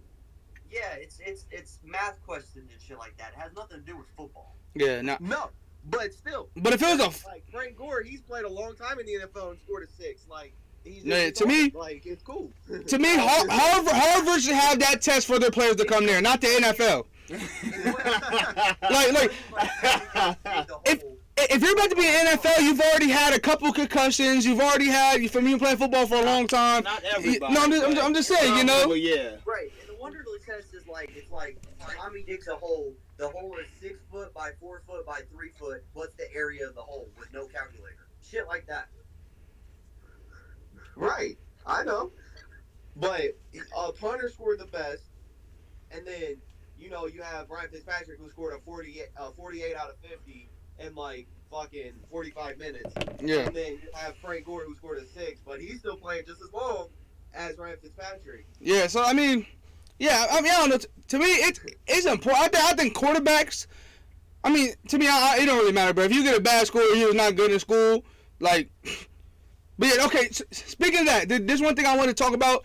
So anyway, so you guys know, like when it comes to certain guys, you know how everybody expects rookies to come in, kind of like how Najee Harris came in this year, being super humble. Like I'm just so glad I got drafted. I can't wait for any. No, you got those. But then you got your Jamar Chase, I'm about to be rookie of the year. I'm about to break every single record Cincinnati has, and stuff like that. And then well, go ahead. Or you have your Josh Rosen's. Right. The other guys were a mistake. Right, yeah, I'm just saying it depends on what players you have. But here's my thing. Nothing against Jamar Chase. Nothing against all the guys that come in cocky. Cause look, I'm about to explain why they come in cocky. So you telling me? So they probably start playing football in Pee Wee. You know what I mean? They probably dominated Pee Wee. Probably bigger than everybody else was and stuff like that. So they probably were super dominant. The middle school, same thing. You know, in middle school, you know, oh, you about to go to high school. You about to dominate. You know what I mean? And then they go to high school. And now it's time to click it. They click. They have all these colleges talking to them, telling them they're the guy. You're going to change our program. You know, our program will do this for you. You're going to do this for us and all this and that. And then they realize, like, hold on. Not every single high school athlete gets talked to like this, so I think I'm better than everyone else, right? You feel like you're better than everyone who isn't getting this. Then you go to college. Now you know you're a freshman on campus again, starting all over, and you're still the guy. Now you got NFL teams and scouts and all that coming to you, telling you what their program will do for you and what you will do for their program, and then you think like, okay, well I'm not, you know. Not every single college athlete is getting this. I'm one of the, you know, few, one of the couple hundred out of thousands of us that actually are getting this. I'm good. And then they get drafted and they're supposed to just be coming in like, yeah, I'm ready to do whatever you want. No, they're cocky, you know what I mean? Like, they, feel me, they got some confidence to them. Some people, you know, like to mix up cockiness with confidence. I mean, because like, I saw a lot of slander on Jamar Chase's name, saying something like that disrespectful to all the wide receivers before him in Cincinnati. No, it's not. Like to me, it's not. To me, it's to fuel all the wide receivers after him to go even harder, and all the ones that are there right now. You know what I mean? Because he basically just saying he's confident. You know, he loves that Cincinnati selected him, and now he's about to do what they selected him for. Like, to me, that's all he's saying. You know, people that said what Jamar Chase said was disrespectful are the people that don't like competition. Right. Confidence, especially in the NFL, is like 50% of the battle when it comes to playing in the league. Exactly. Like, if a quarterback comes out and the first pass or the first three passes he throws, or what he throws a pick, and that destroys his confidence, he's going to be a bad quarterback throughout the entire game. Right. Like, these guys are good players. That's why they're in the league. They're not going to the league. Like, and my thing is, just because they're a rookie, that's still a grown man who's been doing it for a long time, no matter if he's a rookie or he's a 15-year vet. This ain't a 13-year-old boy who just picked up a football and is like, I'm going to be Tom Brady. No, that's not that. You know what I mean? Like, this guy got picked fifth for a reason. He's not a bad football player. Bro, look. If he can keep his confidence up, he's going to turn into a great football player. Here's one thing about Jamar Chase that some people don't get because we haven't seen him play in a little while. He was the best wide receiver on LSU. His number 2 option just went and became one of the best young wide receivers in the league, and he was better than him. You gotta think about that. He was the number 1 option. Not just that. And technically, Terrence Marshall was technically over Justin Jefferson at times too. He was. He definitely was. So like Justin Jefferson, some games was the 3rd option and went on to be one of the best young wide receivers we've ever seen. What also boosts his confidence, the guy that was throwing him the football, his best season, and the year they won the national championship is the guy that's going to be throwing him the football. Yeah. In the NFL. Right. And they were really good friends. They clicked and everything. They haven't talked now because I'm saying this because Jamar Chase went on Facebook Lives and said it. But once they get back to clicking and everything, shit. It's not like what did they say? Mama, there go that man. Like, my thing is, if Cincinnati's old offensive line can protect Joe Burrow, then yeah, Cincinnati's going. That's what I can see that finishing 3rd and 4th. I think we got the best division in football, 100%. Because like the worst team in our division will be a better team in majority of divisions. Not just that. Yeah, I mean, the only division I would argue would be the NFC West, but I can agree with what you said, Jeff. Not just that, we have the most physical division in football. Yeah. It's a proven fact. The fact of bringing it up. The most physical. But like the NFC West, you got Seattle, Arizona, the Rams, and the 49ers. That's a really strong division. Yeah, but I got okay. So ours regular season, theirs playoffs. Because look, hold on, I saw this thing, and I'm not trying to hate on Cincinnati or nothing, but also this to Cowboys fans too. This is so you know Cowboys fans. How many rings? This is the lowest playoff. These are the lowest playoff percentages over the last 25 seasons. The Bengals and Lions are tied for 0%. The last 25 seasons, the Bengals and the Lions haven't won one single playoff game. Washington the Bills and Washington and the Bills have a .25, and then the Cowboys have a .286. So it's like, yeah, you got all the rings, but in the past 25 seasons, you haven't done shit. So it's just like that's bad. That's bad for them. Going back to my point about we are the most physical division. Look back at our battles with the Bengals and the Steelers.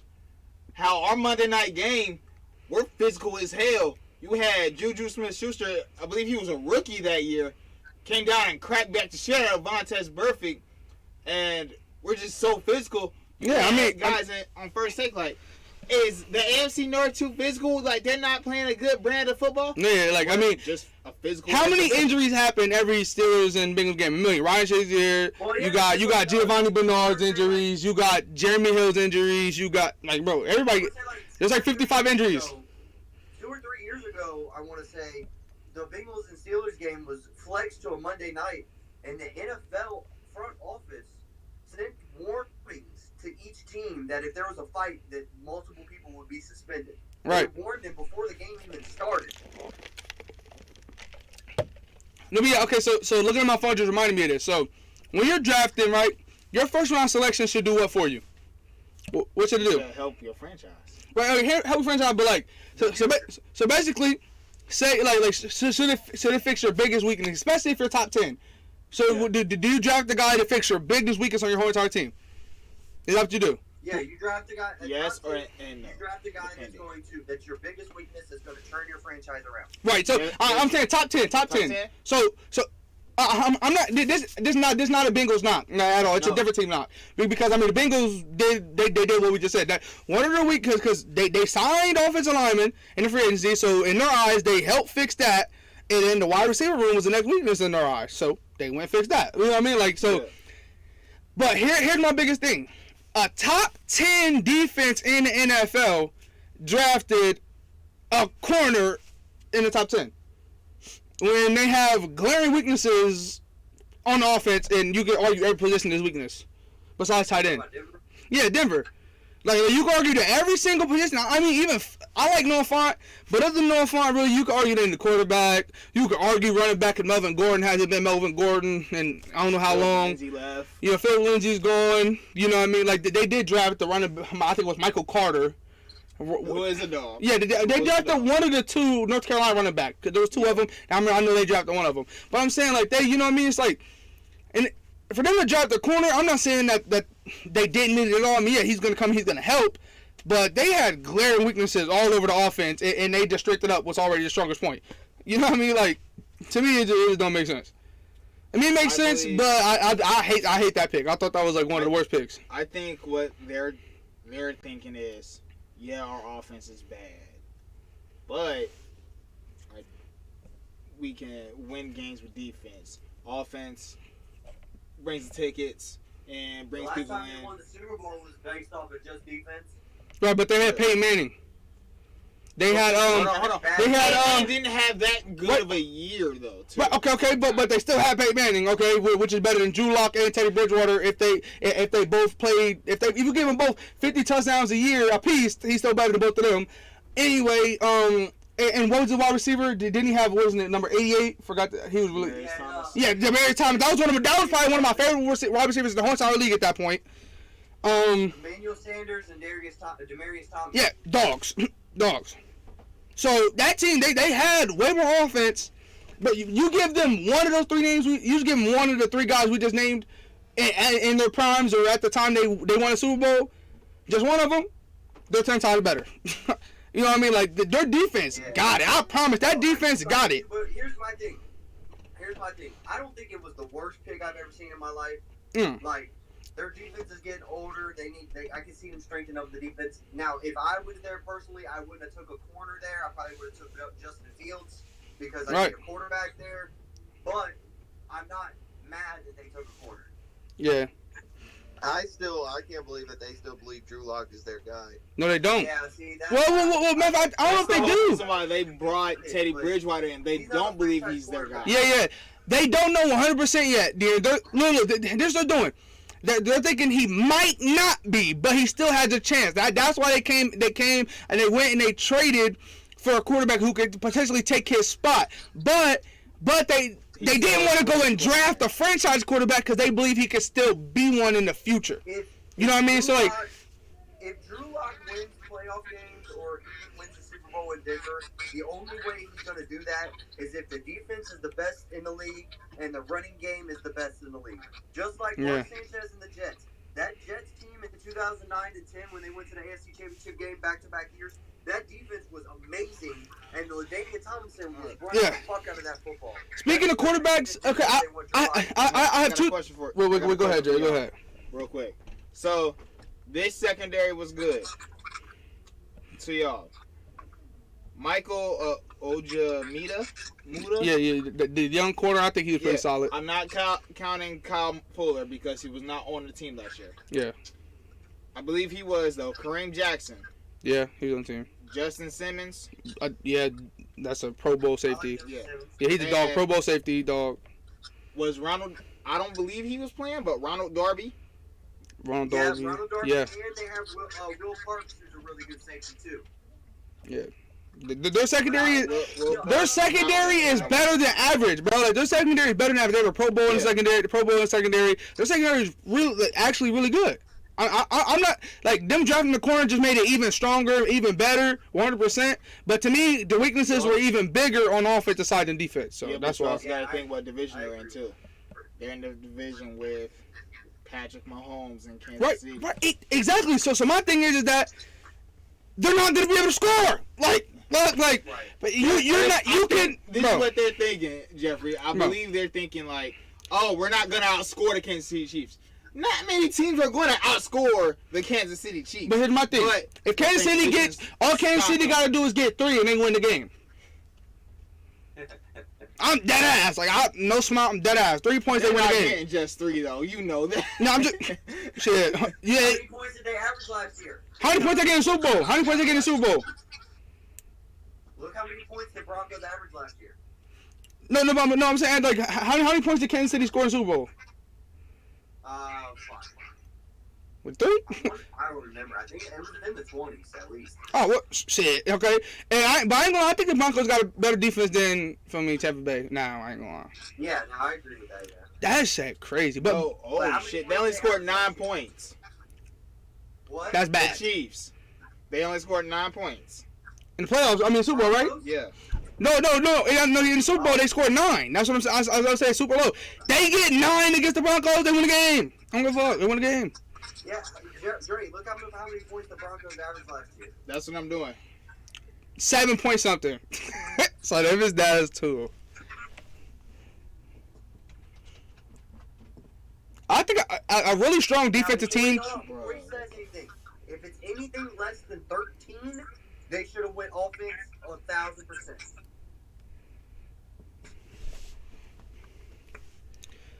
So, I was looking at Facebook, right, and I saw this thing come up on my Facebook, and it said that the Browns have have an odd thing to their schedule that hasn't happened in 30 years, and I think it's a little bit of a cheat.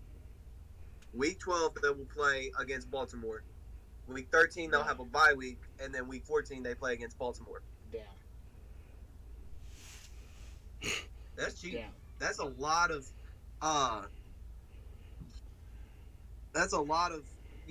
film and stuff that they can, look at against the Ravens and build a game plan against the Ravens for 3 weeks. But it's one game, though.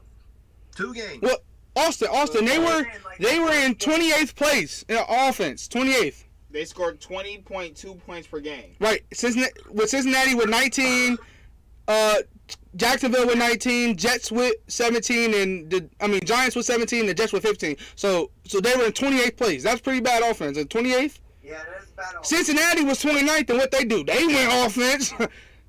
Literally every single person here, Jacksonville went offense, Giants went offense, Jets went offense, and you know what I mean? Like all the people, Yeah. and the person in front of them went offense. Philadelphia, so New England, Philadelphia, Washington all went offense. Wait, Washington didn't go offense; they went defense.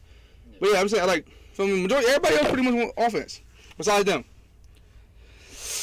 It's tough. Washington went offense in the free agency though, because they picked up a good receiver. Yeah, really good receiver. But okay, so I was talking about quarterback. Before we went to that. So my biggest thing is, well, hold on. Oh yeah, so did you guys hear about? I got two things. So first I'm talking about the Jets real quick. I think it's so dumb that the Jets traded away Sam Darnold and then went and drafted the quarterback, because to me, keeping Sam Darnold and then getting Zach Wilson would be amazing depth for the QB room. Not saying it's best QB room ever, but it's nice depth, because to me, Zach Wilson gets hurt, the Jets are screwed. I'm talking no chance ever. You also got to think about morale though, Jeffrey. Like, imagine if you're the starting quarterback for the team, and then they go and draft another quarterback at the number 2 overall pick. You're going to be pissed. Right, but not if you knew. I mean, if you knew that they were going, if every single mock draft said they were going quarterback, if they told you we're going quarterback, you know what I mean, it's different. But or at least do what Philadelphia did. Be honest though. Be 100% honest with this. If you have been the starting quarterback for 3 years, So I think Cam Newton fell in. Draft another quarterback. Are you really going to help that quarterback knowing that he's going to replace you? I think so. Cam Newton is Cam Newton going to do that? Cam Newton was a starting quarterback. They built the offense for him as well. I remember you were saying, Austin, they built this offense for Cam Newton. They're going to be a playoff team and all this, and then they go draft quarterback in the first round. No, see, I didn't say they were going to be a playoff team for one. And for two, that's a different, because... No, you did say you can see them making the playoffs. You did say that. Because you said they're going to finish second or division. But I don't think they are. Yeah, What I'm saying is Cam Newton's different. Cam Newton's a veteran that's at the end of his career. Sam Darnold's still on his rookie contract. So he's still trying to get that quarterback money. And now he's going to draft another quarterback. But also what I said, they should have done what Philadelphia did. Went, signed an old veteran quarterback that at least if he get hurt, you got somebody to play. Like, they literally traded away, a solid quarterback, a solid great backup quarterback, solid QB, traded him away to a team that already had a solid QB, and then, but I know they went on and traded him. But anyway, I'm saying they traded him there and didn't get that QB in return, just traded him there, right? Then they just draft that quarterback, and yeah, that's it. So yeah, when he get hurt, they're gonna have second string. That guy get hurt, then they're gonna have their punter out there. like, bro, it's just crazy. It's not mad. You can't turn injuries off. So yeah, I thought that was dumb. And also, did you guys see Green Bay talking to 1 million quarterbacks, and they wound up signing Blake Bortles? They were talking to, they talked to like 8 or 9 different quarterbacks, and they wound up signing Blake Bortles. I'm saying, like, that's tough. Like, so, but there's been reports that Aaron Rodgers never said that though. But you're right. That's what I'm saying. But as a general manager, if you're a general manager and your quarterback, even if it was a rumor, said that he doesn't want to come back because he's upset with the team, why is your first priority to go get another quarterback? Like, your first priority should go be getting weapons for your Pro Bowl MVP winning quarterback. True. Yeah. Like, who's on the market right now that if they could trade for would literally turn that team into a super team powerhouse? Julio Jones. Why you copying me, bro? Why you I ain't copying me, copying bro? you. You copying me. If Nah, Green I'm saying Bay first. trades for Julio Jones, and now you have Devontae Adams and Julio Jones, you're telling me right now Aaron Rodgers would be like, oh yeah, I'll play for that team next year. Yeah. He already has. All yes. right, we have 2 breaking news announcements, ladies and gentlemen. The first one is football, so I'm going to go ahead and get right into it. Former first-round wide receiver Kelvin Benjamin trying out for the Giants as a tight end. Around the NFL just tweeted 24 minutes ago. Shout out Kevin Benjamin, trying to come back into the league here. He's going to try to play Really, the tight end. Hold on. Before you shout out, do you know why Kelvin Benjamin is not in the league? Yes, Why? because he was lazy. Lazy. He is playing the lazy position though. Anyway. Go ahead. The second one, the Cincinnati Reds tweeted out that expected on June 2nd will return to full capacity with no mask requirements. It's lit. Yeah, super lit. Now, here's my thing. Oh no, I was going. I was going to. Can I piggyback on what you were saying real quick before you go on to that? Yeah, go ahead. Okay, so here are some of the top NFL free agent wide receivers for next season that they could bring in and potentially want Aaron Rodgers to stay.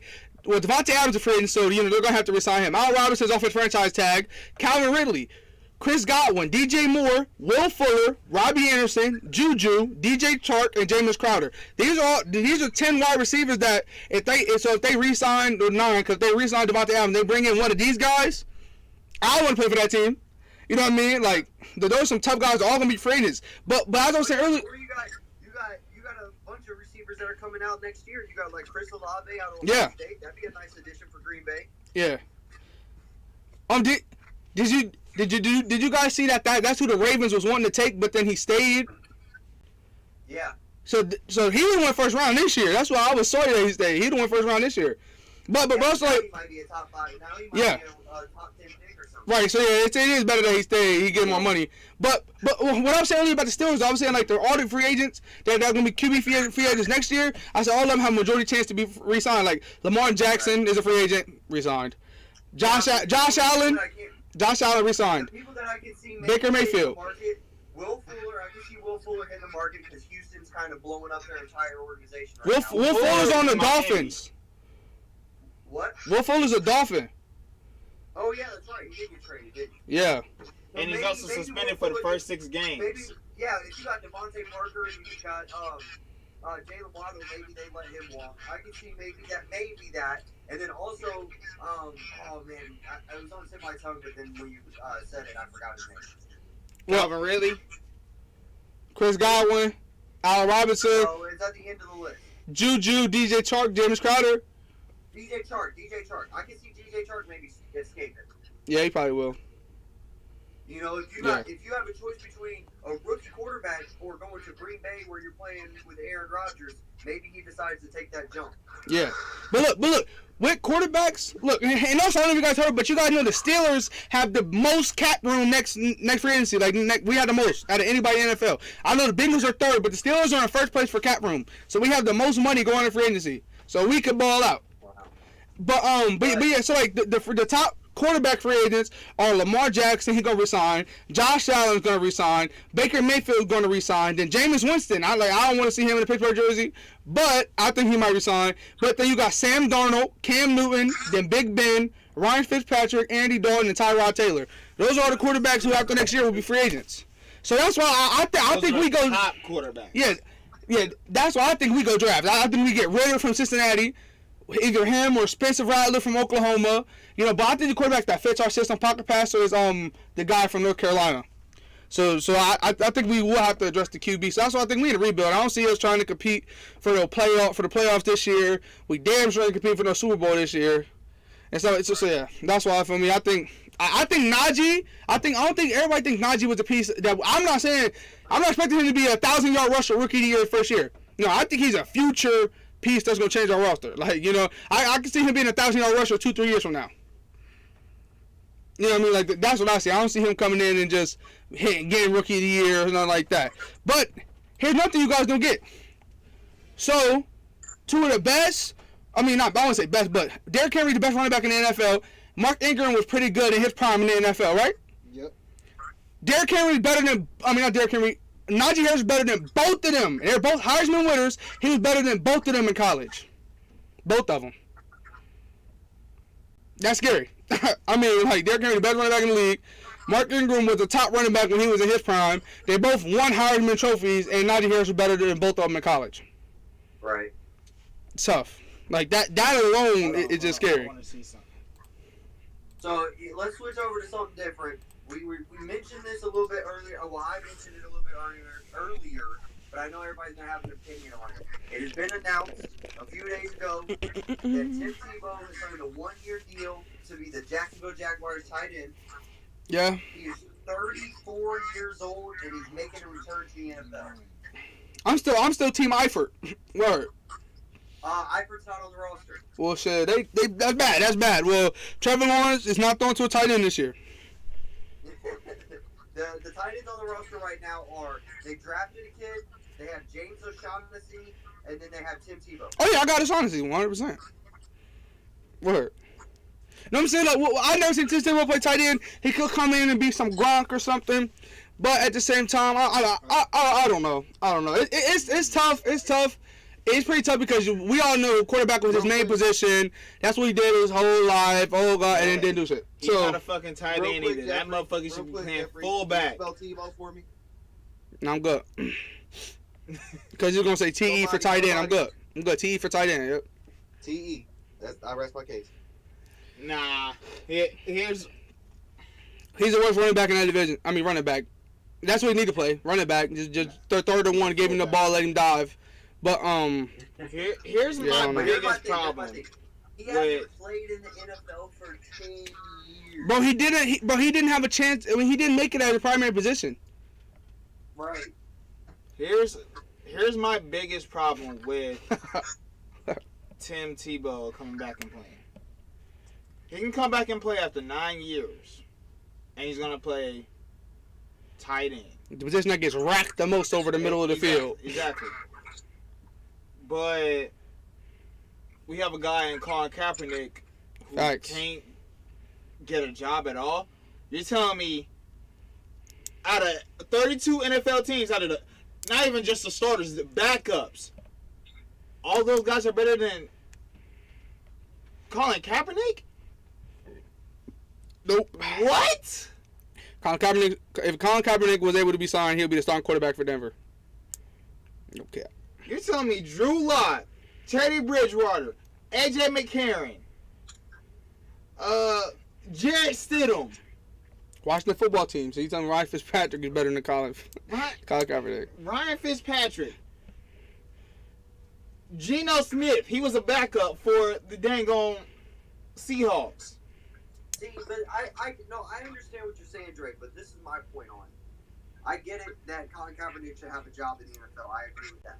But my point is, it's different that with Tim Tebow because Tim Tebow is switching positions. Now, if, say, Colin Kaepernick, now I'm not saying this is going to happen, but I'm saying if Colin Kaepernick said, I'll play running back, maybe if there was teams interested, that would be different. You know what I'm saying?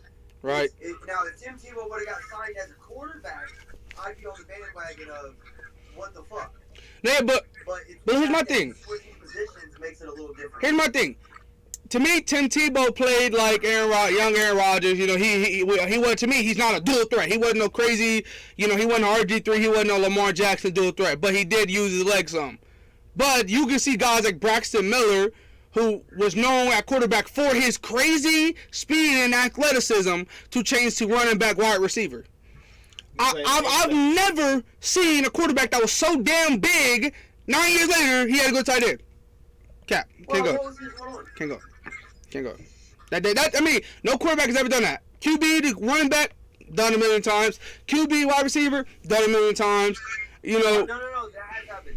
The tight ends in the football team right now used to play quarterback in college. Right. It just no. Okay. No, I can see that. That's kind of different. But I'm saying, like, you got drafted, you know, your shot was at quarterback. You've been a quarterback your whole entire life, stuff like that. It didn't, you don't work out. It don't work out at all. So then you change positions, like Terrell Willis or whatever. He got drafted as a quarterback. Supposed to play quarterback. Didn't work out, went wide receiver. You know what I mean? Braxton Miller got drafted as a receiver, but at first he played quarterback. Right. But since you had JT Barrett, but his best highlight tape was when he was at wide receiver, when he hit that spin move and all that. Yeah, that was his best highlight tape. Yeah, that was his best highlight tape. So anyway, I'm just saying, like I don't know. With me, like I said, he can come out. I'm not saying he can come out and be completely terrible. I don't know. I think he's one of those people that just got drafted for the hype of having Tim Tebow on your team 9 years later playing tight end. You know, it's gonna be cool to see him. The fans are gonna give him a standing ovation when they see him out there. But other than that, when it comes to down nitty gritty playing football, I don't see him doing much. Not just that. They might do a trick play or two with him or whatever to be cool. You know, they might do a trick play where a tight end throw a pass. But I don't see him actually, you know, being Gronk, being Kittle, being Kelsey. No, not even close. Now Jeffrey, if Tim Tebow comes out this year and gets 1,000 receiving yards, are you gonna buy a Tim Tebow jersey? No, I mean, I wouldn't. I have more respect for myself than that. But no. I'm saying, look, bro. He can 100% do it. I'm saying, I'm not, for me, anybody, you know. Anything's possible. Yeah, you can give anybody, like, you feel me, Big Ben should have been changed to tight end. You know what I mean? But But I'm just saying, like, he could do it. I've never seen him play. He probably got it. But I'm saying, I think it was for the hype. You know what I mean? Like, they might do a trick play or two, or like a tight end screen, fake screen to a pass down the field type shit to get the fans into it or something like that. But I don't think him doing a drag route across the middle of the field when a short pass placed at the middle of his fucking chest when he goes to catch the ball, he's gonna shine. I don't think so. Yeah, like a Philly special play. Yeah, shit like that's what I'm saying. That's what he's gonna do. Like he's gonna do stuff like that. He might do a trick play or two. Stuff like that, or what Cincinnati famous for? Cincinnati's famous for they'll get one of their biggest they'll get a tight end or something, or even somebody got a lineman. They'll get him to line up at Wildcat, say hut, he'll run, try to truck everybody, and he'll jump and throw it over the line. We see that all the time. They'll do something like that on 2-point conversions and shit. You can put Tim Tebow in that Wildcat period because he can run the ball too because he's big as hell. Right, I'm just saying. But my thing is that I ain't gonna lie. There's no all the big running backs also have some speed to them. Eddie Lacy wasn't slow with this shit. The bus wasn't slow. The bus wasn't slow. So it's like, yeah, he's big as shit, but bro, he's going against big as shit grown ass men who can lift him. Yeah. Eddie Lacy ran a 4.64. Yeah, that's not slow. But I'm just saying, he's gonna get broke. Like I can see him getting smacked and him not be able to bounce right back up. Because the top tight ends we see now, they could do that because they've been going through it their whole life. Like, bro, he's not gonna be Kittle, he's not gonna be Kelsey, he's not gonna be Gronk. Like, I don't see that. I'll take Goddard over Tim Tebow at tight end. Jerome Bettis ran a 4.7 flat. Right, but hey, he ran through the whole division, didn't he? Tebow ran a 4.71. But look, he ran through the whole division, didn't he? Did Tim Tebow run through his whole division? He didn't do that yet. No, I'm saying Tim Tebow can do it. Will he do it? I don't know. I honestly don't think Tim Tebow's gonna do anything.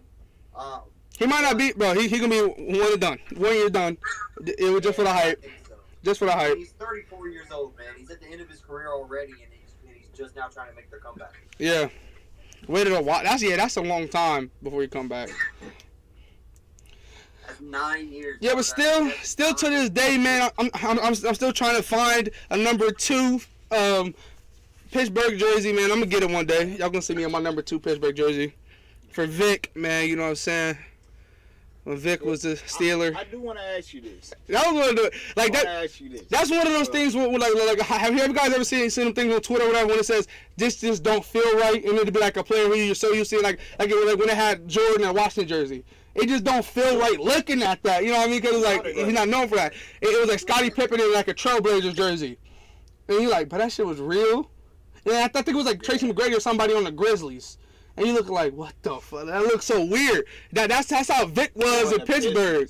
Like, yeah, that's how he was. I'm thinking, I was like, bro, he had the blacked out visor with all black. It looked lit, but it was just like, bro, that's weird. Like, it just looked so weird. But that was the best preseason we ever had, by the way.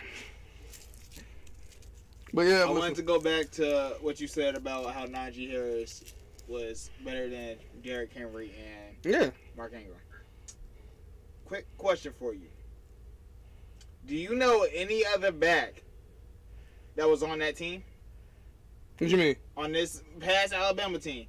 Do you at least know of any other running back that was on that team? That was like widely known? Nah, not widely known, but it was one guy. I know him because I remember watching him in high school and I knew so he wasn't widely known for real.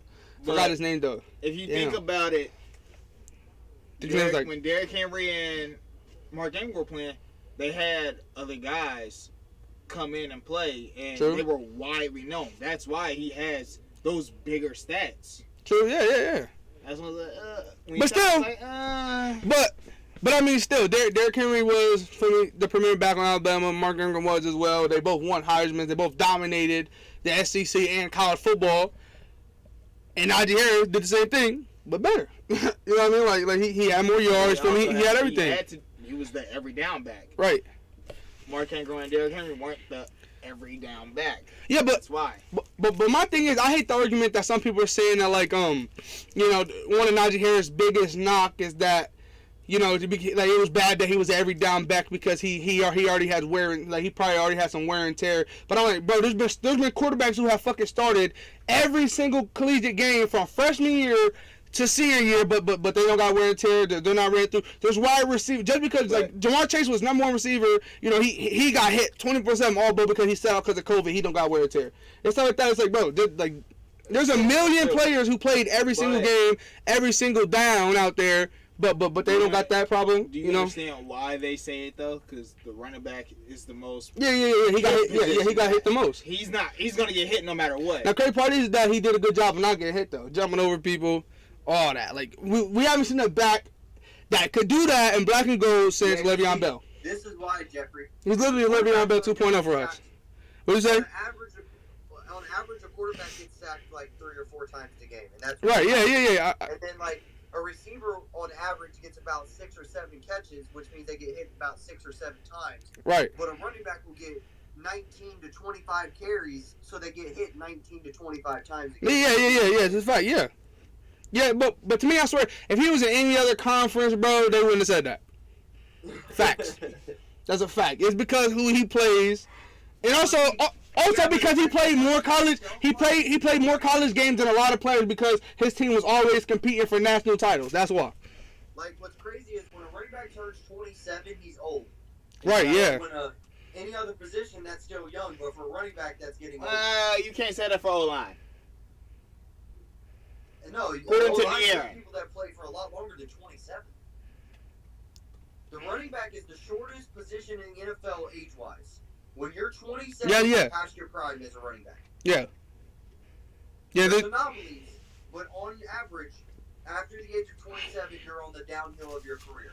Other positions at the age of 27, you're just hitting your prime. Yeah, but to me, 27, you're on the downslope. To me, another thing is I feel like the running back, all running backs get like besides quarterback, I think they get a ton of blame. Like you know what I mean? I feel like there's new running backs coming to a system every year. Free agent getting signed, young guy, this rookie here in the 7th round. Because look at the Browns drafting a running back. Philadelphia drafted a running back. Cincinnati drafted a running back and signed a running back, signed a rookie running back. You know what I mean? And it's like running backs come and they come and go 24/7. So it's just tough like that anyway. I'm not taking anything away from any running back in the NFL. Being a running back in the NFL, we all know is difficult because you're still in the NFL. But as a running back, all you need to know is what hole you're hitting and be fast as fuck or be very powerful. It's that running back's probably one of the easiest positions to play, but it's also one of the most physically taxing positions to play. Yeah, I wouldn't say depending on who you. I don't know. No, I'm not saying the easiest. I'm saying one of the easiest. Yeah, I mean, debatable. I don't know. Come on, as a receiver, we all know. No, you know the easiest position in football, right? If you run a 4.340 as a receiver, you're good. But if you drop the ball all the time, you're a bad receiver. Nelson Aguilar. Run a 4.340 as a running back, you're one of the best running backs in the league because all you gotta do is take the ball and use your speed. No, I mean, yeah, there's that, but also, yeah, if you're fast, but you're not elusive. To me, we all know the easiest position on the football field is guard. Guard is the easiest position at any position in the whole entire NFL. Because 9 times out of 10, you're going to pull, and all you got to do is just push this one guy or slow him down. You don't even got to pancake him. Or push him. You got to slow him down a little bit. Or you double team, so you're getting help 24/7. Guards double team a lot. Yeah, you double team, so you're getting helped by another grown-ass man 24/7. So guard is the easiest position. I played guard a lot, and then I died when I moved into tackle, but still. And then I love playing guard. That shit was easy for me. I could take a play off and just stand there and act like I don't got nobody to block. Feel me? Shit like that. Like guard is the easiest position in the game. But to me, running backs is tough because there's so many good ones. There's too many good ones to say it's easy. That's my thing. Besides kicker and punter, when I count kicker and punter, besides kicker and punter, I think the easiest position in the NFL would be defensive tackle, like a nose guard, because you just hit the center and stuff the middle. You know, almost. Yeah. But one thing, like I said, like you said, you got your anomalies. You got your players who, like Aaron Donald, who's a defensive tackle, and also like Jalen Atkins in his prime, who made plays as you know, a little nose guard whose main job to just fill a hole. But they're throwing the center halfway across the field. They're slamming the quarterback on his shit. You can't run the ball up the middle. You know, you do got players like that, but you do got your guys who are 6'6", 500 pounds damn near and just stand there and just get blocked and just don't let nobody run past them.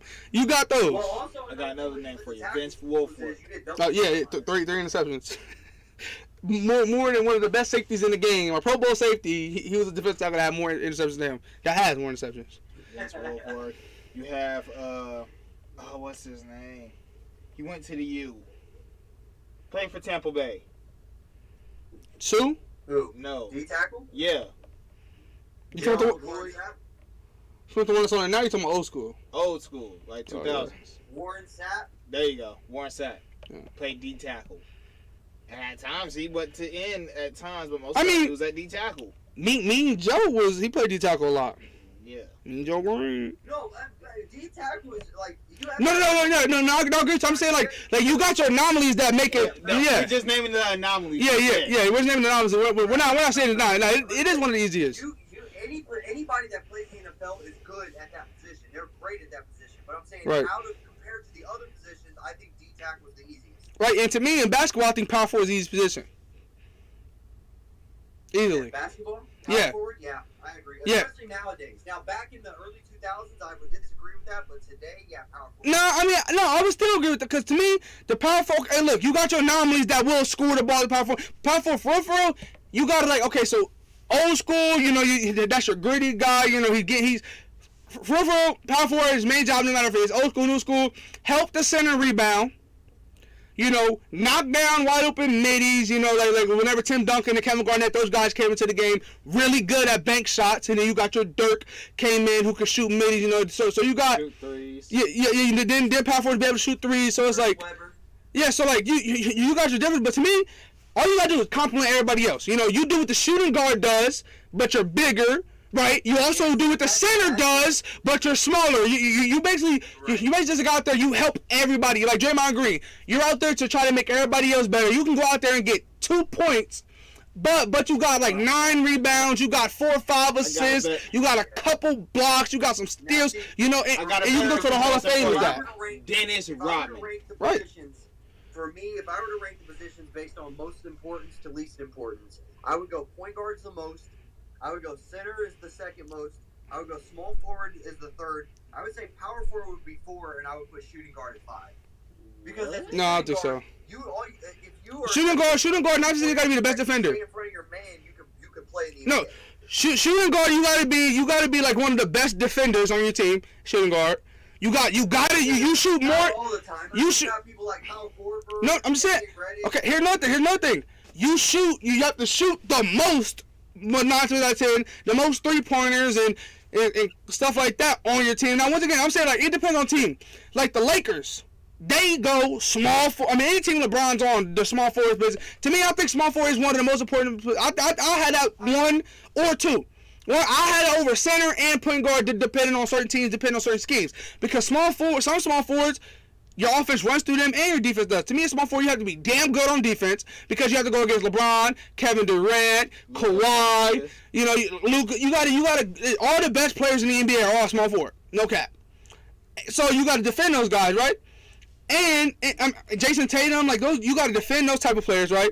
And you got to get buckets. You got to be able to score. You got to be the most versatile.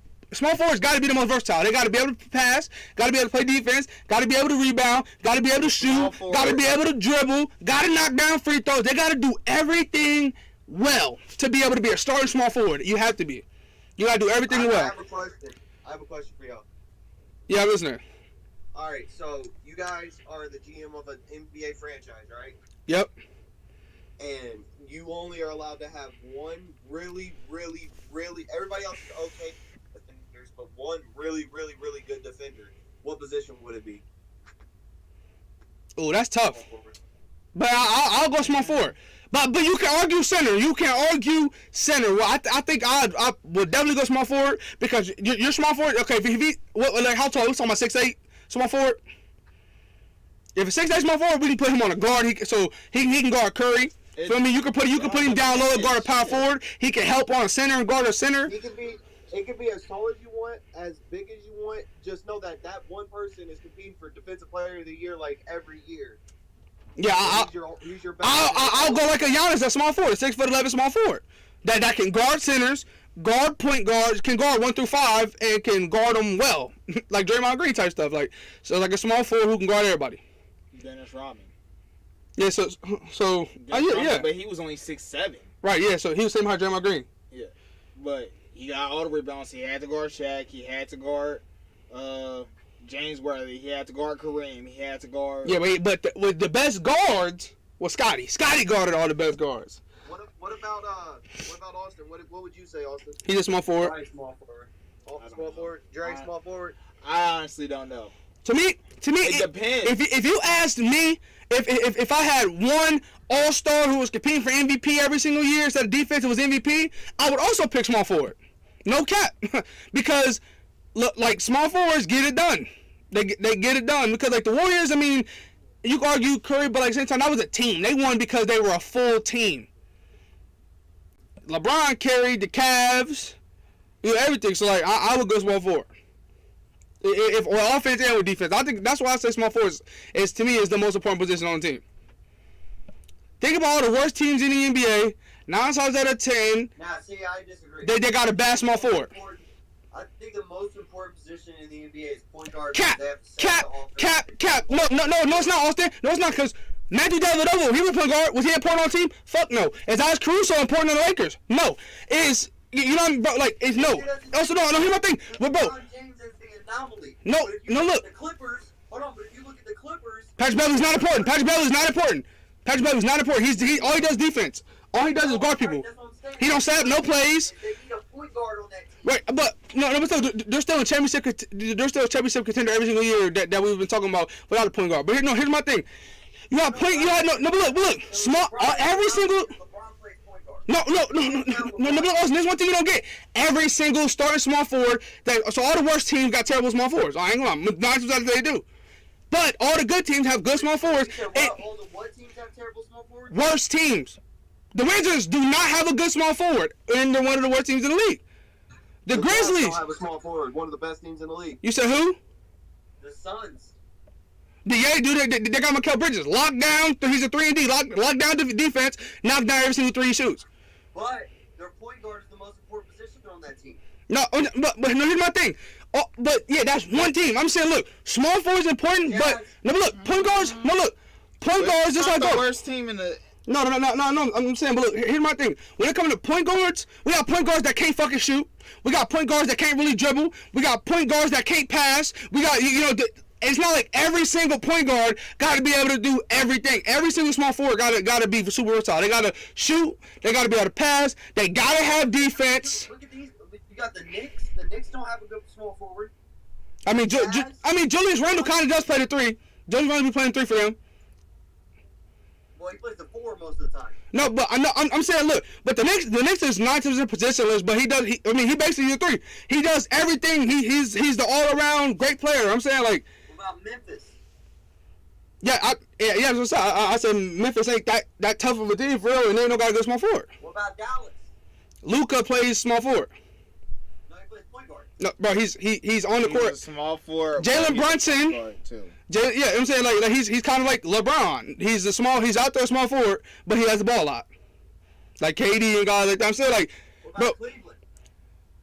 right? They're a bad team because they don't got a good small forward. Like you're proving what I'm saying, bro. To me, small forward is hella important, bro. Who is the small forward of the 76ers? What's it? I mean, sometimes Danny Green. Danny Green. 3-and-D. Lockdown defense, can pass the ball, can dribble the ball, and can shoot 3s.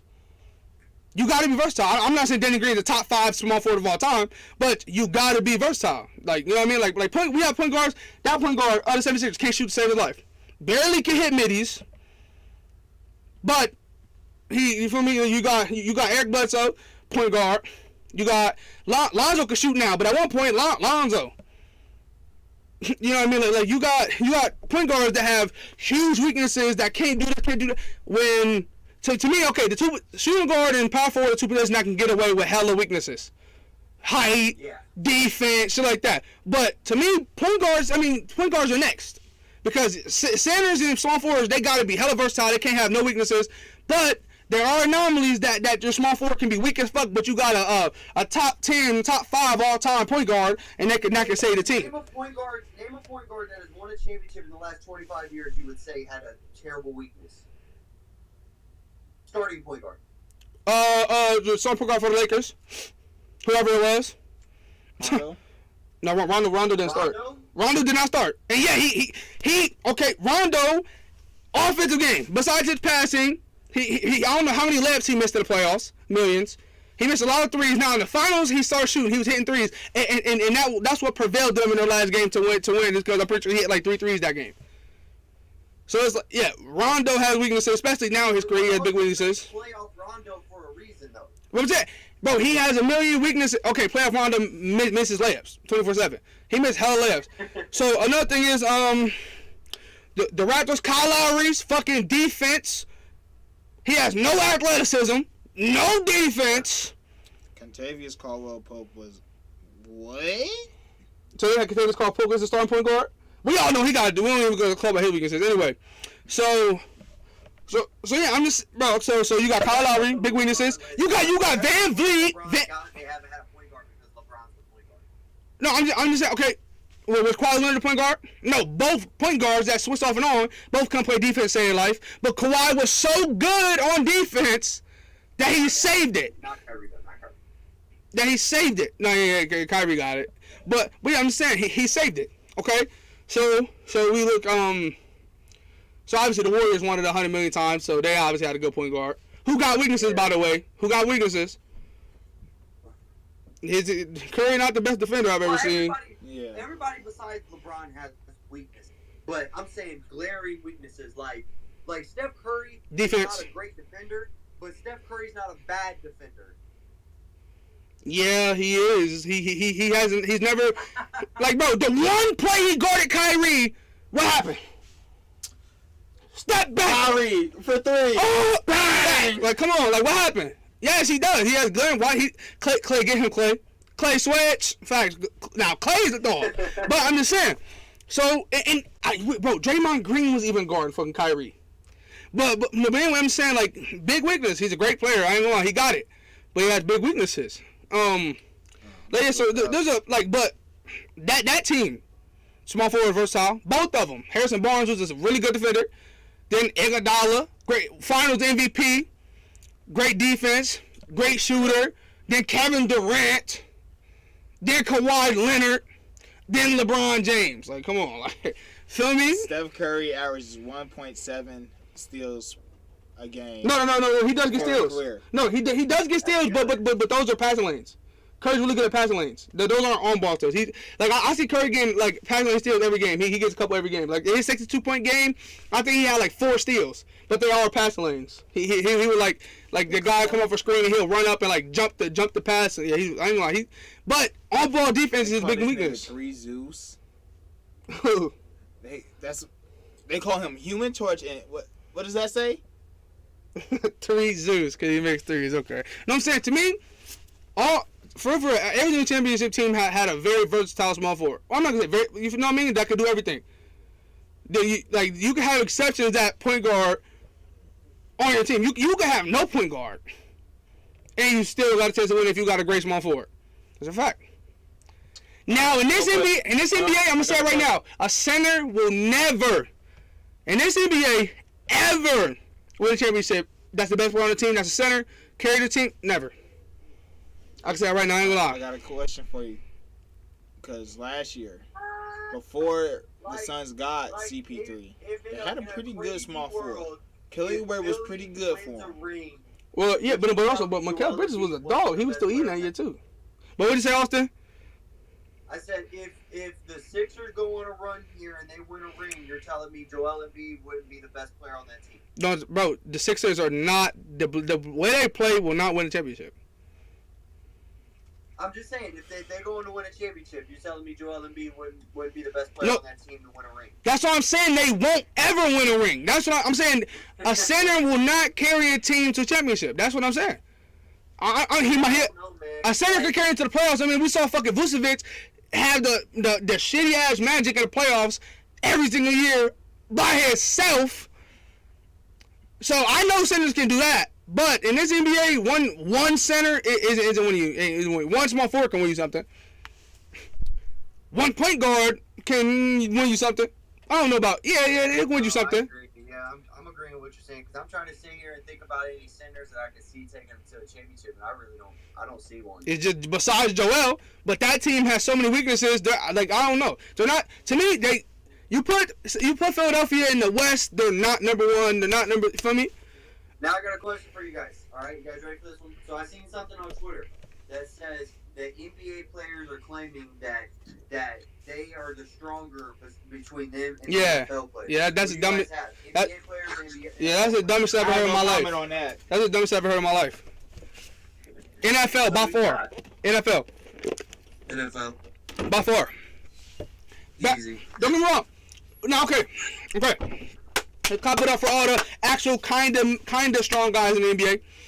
You know, but let's be honest. Basketball isn't as physical as it used to be. Basketball's getting weaker. Yeah. You know what I mean? Football players, no matter how soft you say football getting, no matter how soft you think football getting. DK Metcalf, bro, this boys live in the gym, bro. Like. Yeah. I mean, Aaron Donald got it. Y'all saw that man face. You saw that man. I mean, you saw that man face when Aaron Donald was done. You saw it. Word. Word. That's all I gotta say. But I mean, you seen Myles Garrett at the draft too. That motherfucker big as hell too. Yeah. You talking about in that AX suit looking buff? That's what I'm saying. Bro, the crap about it, but that suit was too damn big, but his arms and legs made that motherfucker look tight. Like if you look at his shirt, bro, his shirt was baggy as fuck, but the arms was hella buff. So like you think he gotta wear like 4 sizes too big to fit his arms. When Myles Garrett goes to sleep, bro, he's bench pressing in his sleep. No, I mean Aaron Donald as well. Like you said, DK Metcalf. Every single offensive lineman in the league, bet money can outlift. I'm talking even practice player, offensive lineman can outlift the strongest lifter in the NBA. I got money on it. Because the NBA players are putting out Joel Embiid, Zion Williamson, and who's the third person that they threw out there? Giannis. Who? Giannis. I saw something about Giannis. Yeah. So that's their 3 warriors versus like Aaron Donald, Myles Garrett, and DK Metcalf. Shit, I ain't gonna lie. Saquon Barkley got y'all squatting. What the fuck up leg? Word. I got money on that. I ain't gonna lie. I wouldn't put DK up. I'll put my boy Derrick Henry over DK though. Who? Derrick Henry. Yeah. That's not even close. Bro, the fucking NFL Combine has lifting, my nigga. That's how you know they strong. Technically, so does the NBA Combine, but it's only 130 pounds, 135. Yeah, but I'm saying okay, so you tell me if a point guard go over there and get 2, they care? No. Right. I mean, Kevin Durant got 0 bench reps on the 135. Right, and they ain't give a fuck. He still got drafted hella high to Seattle. Yeah, he went second. Like, and they didn't care how strong he was. Strength matters, but don't matter. If a lineman goes down there and benches 225 and he can't get it up 0 times, he's going to drop in the draft. He not get drafted. No, but I ain't gonna lie, bro. Do y'all not know? Okay, so how many of y'all push around Big Baby Davis? You said Big Baby Davis? No, I'm saying how many of y'all NBA players push around Big Baby Davis? I don't think one of y'all did, not one. Nah. Their job is to push around niggas 2 times the size of him. Every day. Even at practice, they're going against guys two times the size of Big Baby Davis. Yeah. And I don't want to hear Joel Embiid. Joel Embiid be getting bullied. Look. Aaron Donald and Myles Garrett's job every day is to take a 6'5", 300-pound man and get them the fuck off of him. Hold on. I got to do my Zoom real quick, y'all. Is it even a debate, bro? NFL got it. I love the confidence. Yeah. I'm big on confidence. But y'all dumb as hell if y'all think y'all can compete. That's all. Right, yeah. That's like me. Right. That's like me. That's like me going to what's them things called? The power something where you know when they do all them different drills and they go through all that stuff or whatever. You talking about CrossFit? No, it's not CrossFit. I remember De'Aaron used to watch it. No, you used to watch it, bro. They'll lift on this machine, then they'll go and do this. Not World's Strongest Man. It was called something, and you said you wanted to do it. Reebok CrossFit game. Yeah. That. That's like me telling him that I can go there and beat everybody. Fuck out of here. Let me that bitch. What y'all doing? Y'all not beating the NFL, bro. That shit. Wow. I can kind of see, but he's gone. He's not living no more. Is fucking Will. Nah. What's his name? He played for the Pistons. Bill Wallace. he might. In his prime, he might. He up there. No. But no, look. No, look. Apparently. Here was this was the NBA's big three they named: Zion, Giannis, Joel Embiid. In NFL's Derrick Henry, Aaron Donald, Myles Garrett. Who you got? You got NFL or NBA? NFL. Right. In those NBA, those are the three strongest guys in the NBA. They losing, like fuck, like no, and Drake. You heard what Drake said? First thing Drake came out and said was an old ass, like an old player. I said now, like I don't know if you heard, but Austin literally said that the bench press. I said they literally bench press at their combine. Austin said that the NBA does too, but it's only 130. And Kevin Durant, and I said don't really care, do they? He said yeah, because Kevin Durant got a 0 and was drafted second overall. So it's like, yeah, a running back, a linebacker, you feel me? A lineman. Those are really important positions, just like small forward. They go there and they get a 0, they're not drafted, or they're drafted 7th round. Not center's definitely not getting drafted.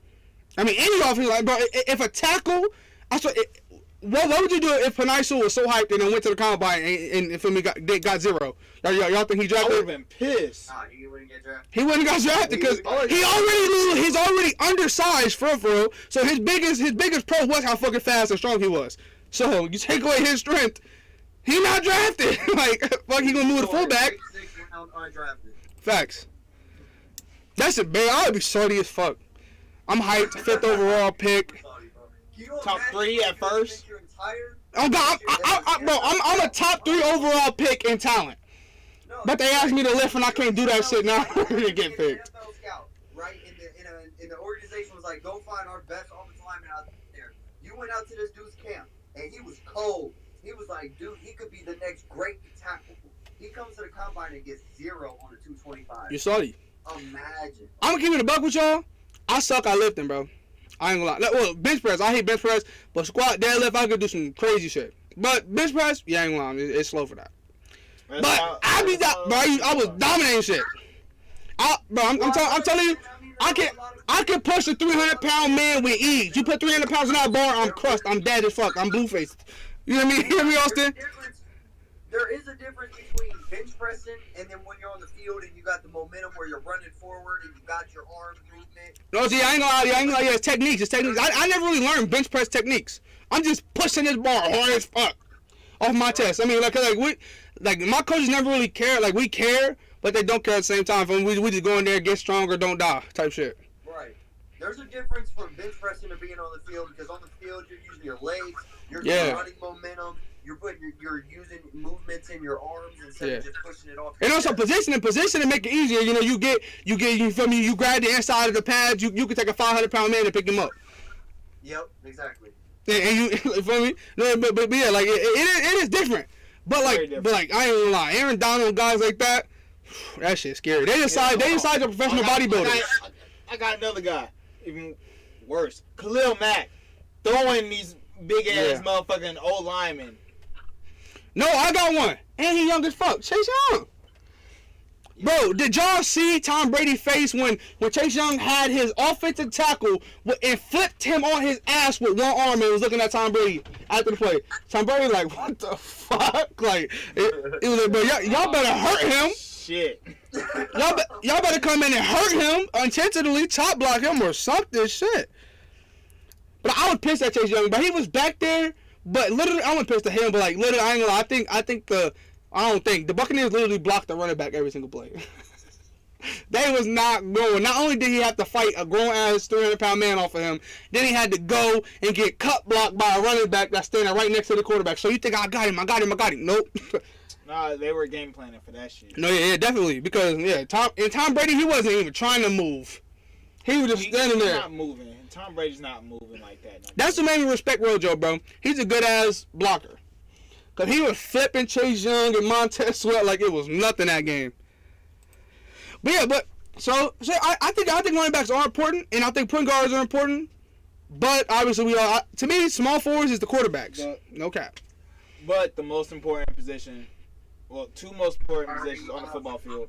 I think I gotta go ahead and hop off here. It was fun talking to y'all for the 2 hours and 15 minutes. All right, bet.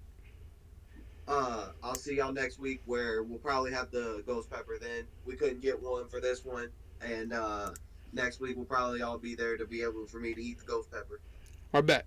And then we can also get me on everybody's phones. Facts. All right, I'll talk to y'all later. All right, bet. All right, bro. All right. Yeah, but okay, speaking of the NBA, so did you guys hear that this year a team who hasn't clinched the playoffs since the 2012-2013 season has now clinched the playoffs? Oh. The New York Knicks. Wow. And also, the Charlotte Hornets clinched the playoffs this year as well. Oh. Wow. LaMelo changed that team, bro. Him and Gordon Hayward are the only two real additions in the playoff team now. Since Kemba. That's crazy. Cardiac Kemba. I love that, bro. I love it, and that's what I'm saying. Like, but you know, some people say that they need to make rookie year's value like kind of the same as MVP, which I agree with some of it. Like this year, I get that, but to me, I think they already do because like Ben Simmons. The reason why Ben Simmons won it over Donovan Mitchell is because his team had more success than the Jazz did. 76ers improved a ton because of Ben Simmons' addition. They were a really good team, so therefore he won it. But because now everybody's saying even though LaMelo got hurt, he took a terrible team to the playoffs, and Minnesota is still terrible even with Anthony Edwards' addition. I mean, Anthony Edwards is a great player, but he's dunking on shit, dropping 30 points, going crazy. But, I mean, if you look at it that way, LaMelo Ball is your rookie of the year. Right. Like, last year, they were not playoff team at all. But did you guys see that the Lakers, you know how they added the play-in tournament? Yeah. We might see Curry versus LeBron in the play-in tournament. That's going to be fun. That's going to be fun to watch. See, Lakers and Warriors go at it to be in the playoffs. I got the Lakers, obviously, but still. Of course.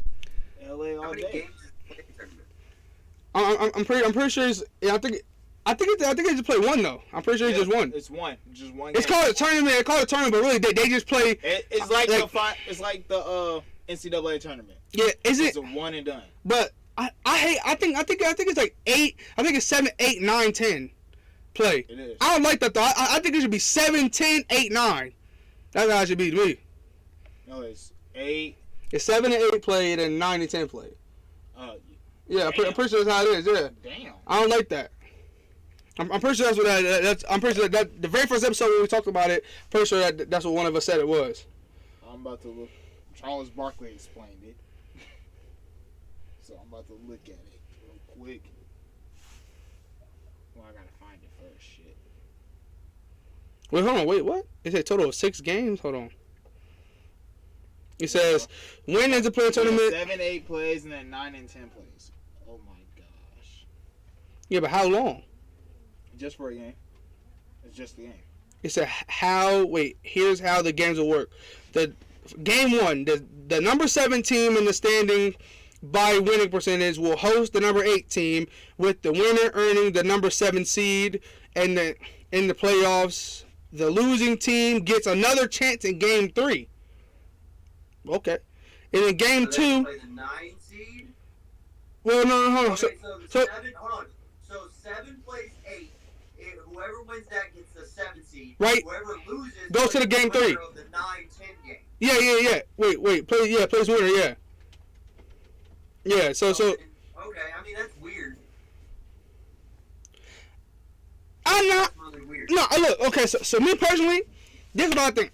I think it should be best of 3, 7, 10 play, 8, 9 play, best of 3. Whoever win both best of 3 series is 7 and 8. It's the 5 sign now. I'm saying like it should be, feel me, the 7 and 8. But I do. This is how this is how I think the NBA playoffs should go. Okay? Take out the play-in tournament. Yep. I say you have 10 teams that make the playoffs. Whoever gets the first seed, the number one seed, they get to pick who they play in the first round. And then whoever they pick, the 2 seed goes up, the 2 seed picks. And you just keep trickling down until all the teams are done. And then that's how you set your playoff bracket. Yeah, but no. This is what I think. I mean, no, because me, I don't like that pick shit because then best team pick, that's bullshit. What it should be is this. So I like the 16 teams because I ain't gonna lie, majority that 1 through 8 all really do technically have. To me, 8 has just as much of a shot as 1.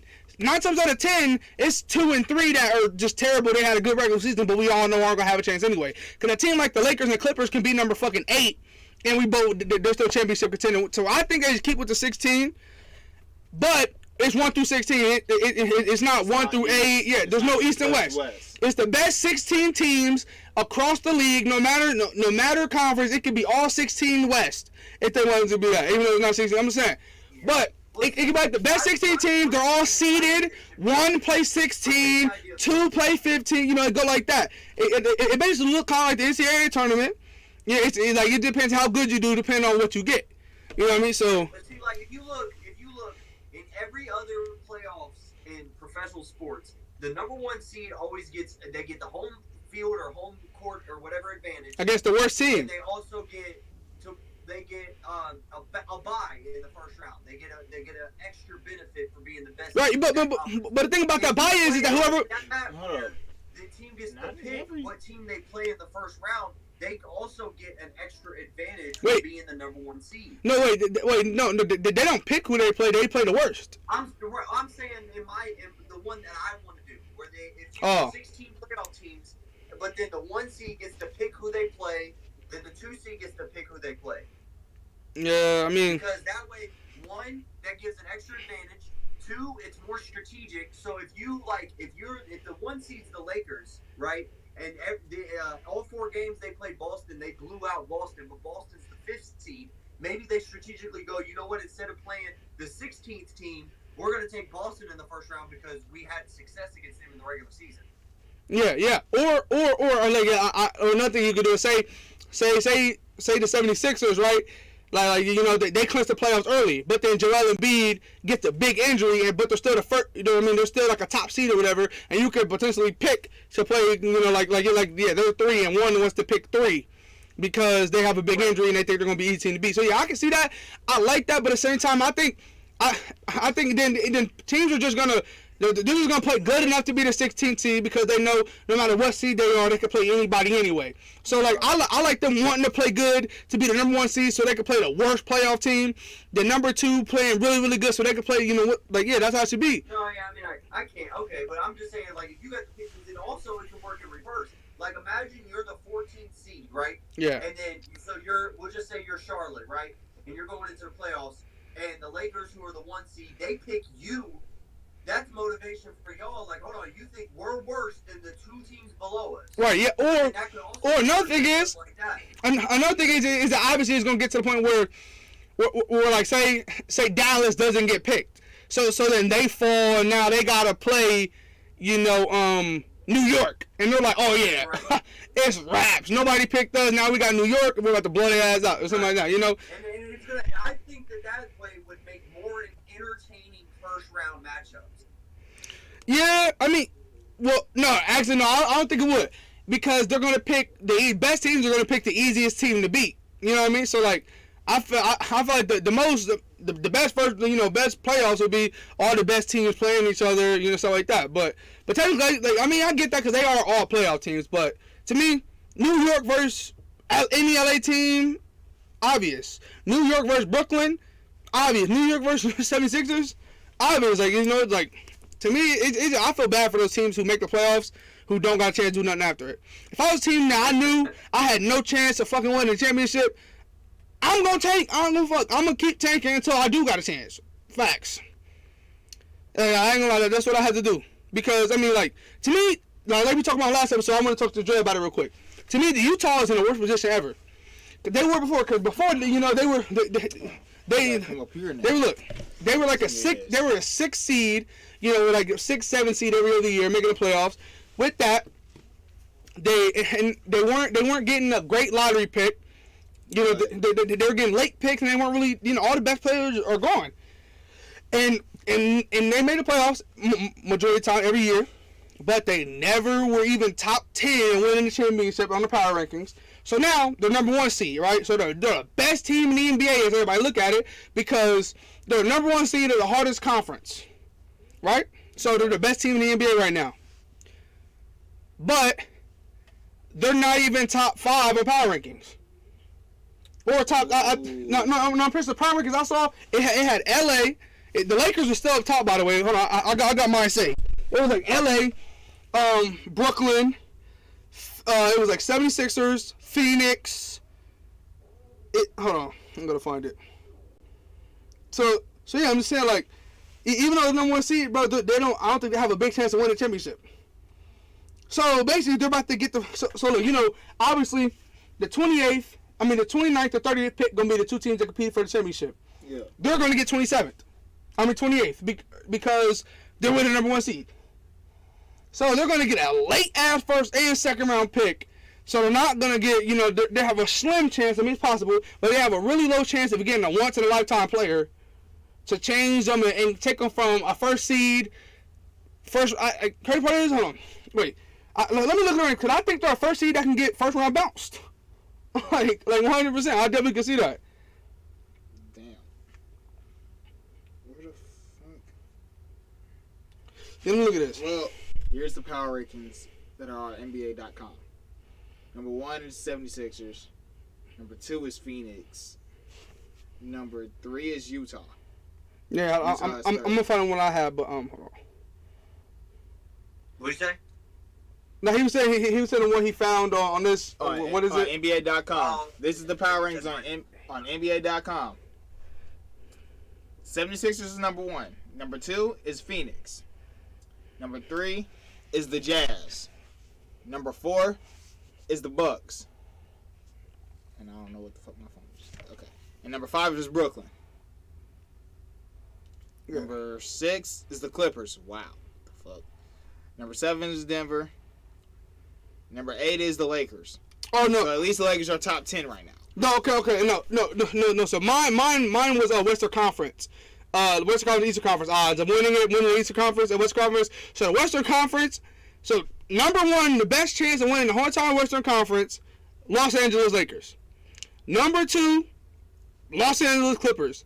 Then the number 1 seed of Utah. Then it's Phoenix. Then Denver. It goes all the way down. But here's my thing. Not gonna lie.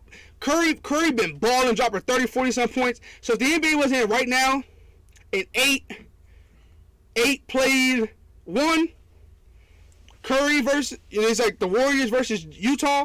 I can see Curry beating them. I can see the Warriors beating them, which is tough. You know, I'm like, okay, let's look at the other side.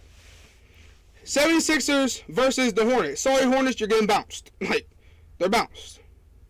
You know, they made it. That's great, but they're gonna get knocked out. But the Western Conference, you don't know 100%. Plus, the Lakers and the Warriors are only 3 games apart. So, say the Warriors can jump to 7, and the Lakers could potentially get the 8 seed, and I think Utah definitely loses that one. So it's just tough. Yeah, I can see where you're coming from with the Warriors, but right now, looking at their team, they have 4 guys that are starting 5 out. Yeah. And their backup shooting guard is out. No. There's a lot of injuries, they but have a lot of injuries. No, but Curry, I ain't gonna lie, Curry has been carrying, bro. Curry's hurt. Wait, when did he get hurt? It just has him as out right now. No, because I remember it was like 2 weeks ago. They said he was having back spasms, so he wasn't playing. Like they weren't gonna let him play due to back spasms or something like that. So this game right here was okay. So this was May 11th, which is the last game they played. Curry dropped 21 points and they beat Phoenix. So they beat the second overall seed. The Warriors beat the Jazz on Monday. The number 1 seed. They beat them by 3, and Curry had 36. like, okay, they blew the Thunder out. How many did Curry have this game? 34. Okay, then they beat the Pelicans right before. They're on a winning streak right now. They beat the Pelicans. Okay, the Pelicans, Curry had 37.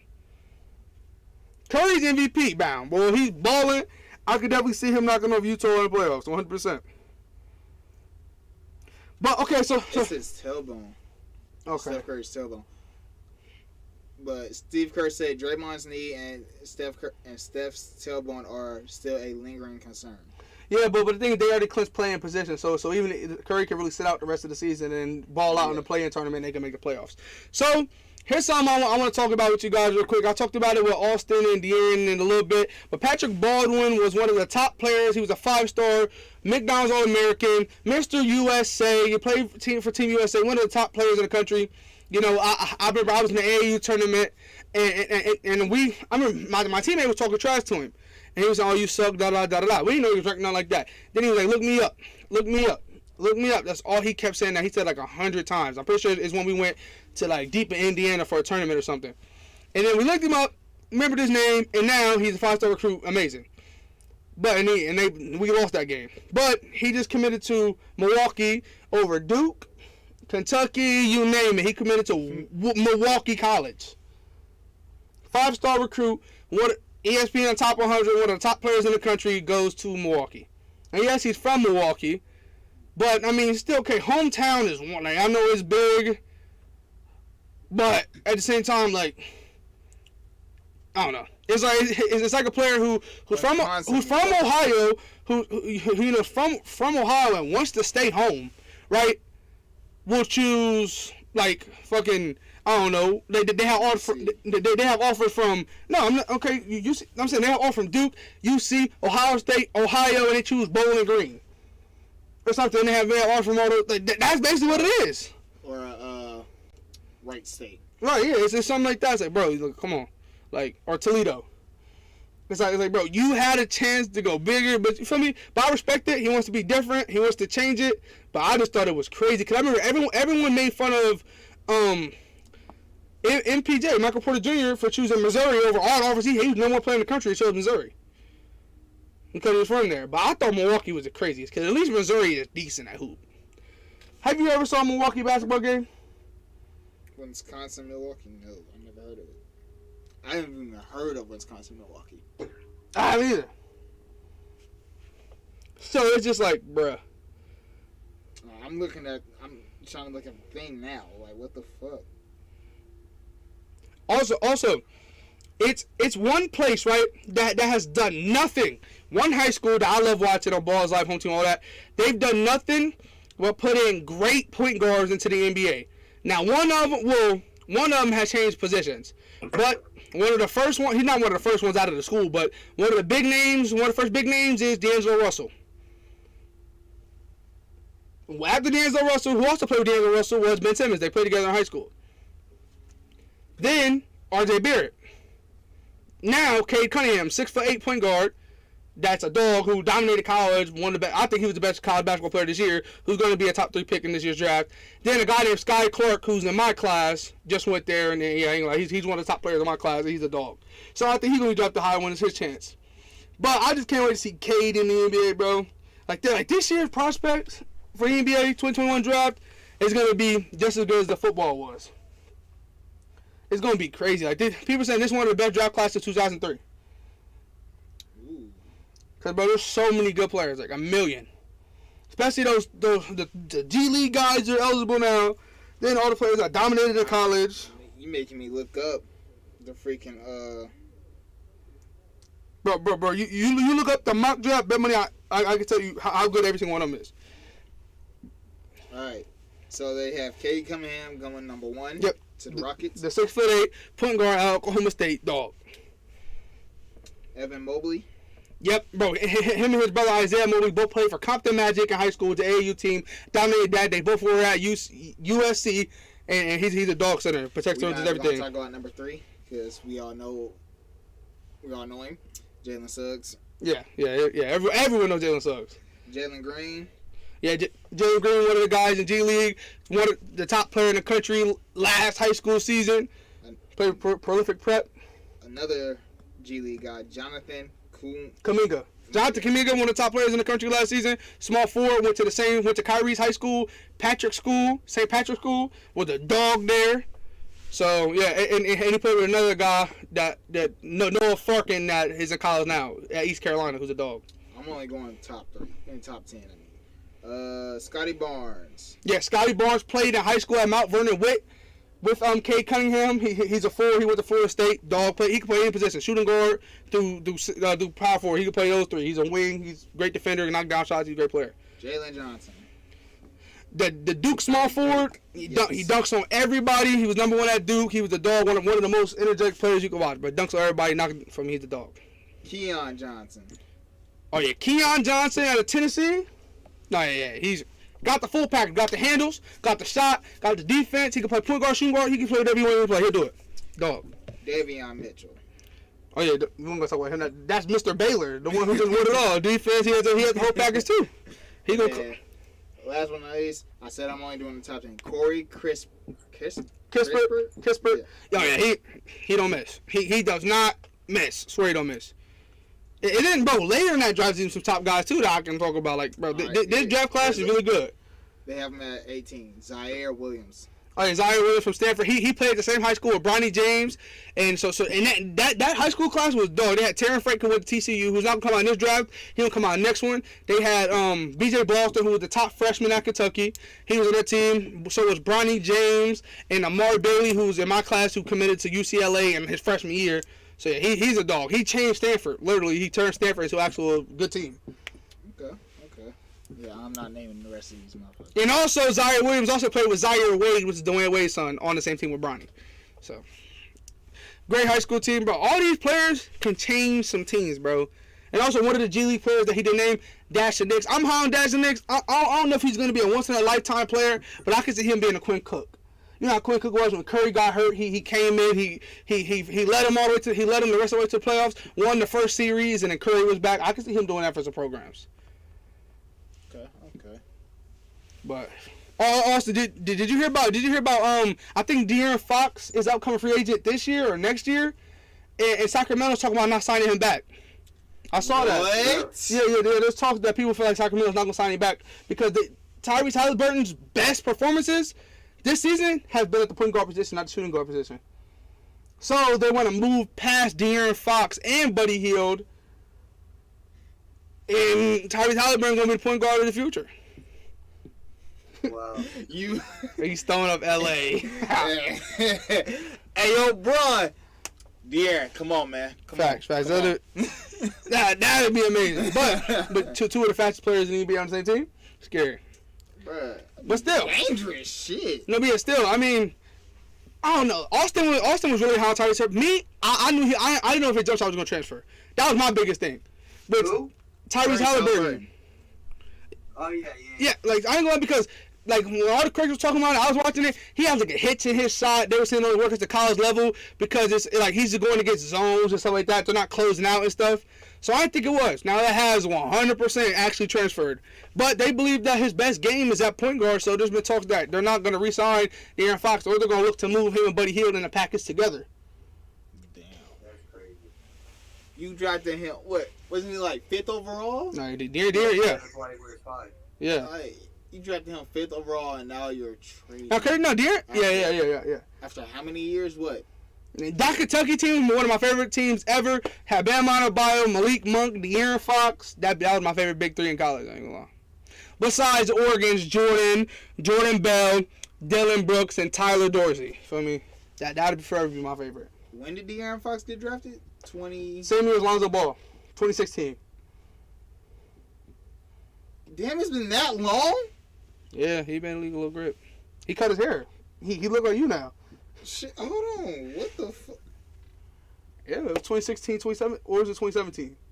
Well, Lonzo was 2016 draft. Yeah, it was Markel. Hold on, it was Markel, Lonzo. Fuck, who went three? Who had the third pick? Boston. Jason Tatum, yup. Then it wasn't Brandon Ingram was it 4?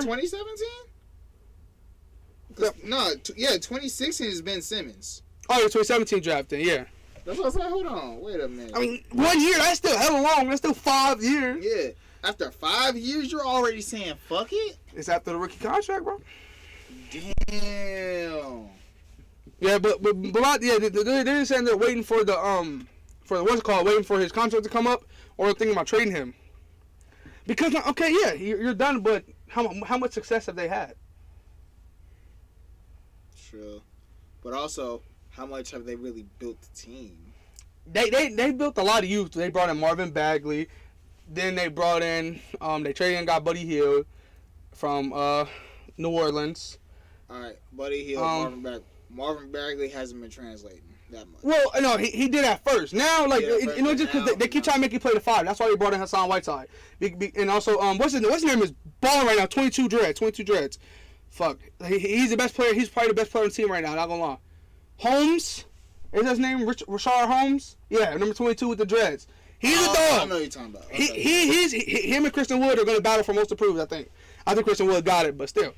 So they brought him in. They thought Jabari Parker was gonna ball out. They brought him in the first. I think it was like De'Aaron Fox second year there.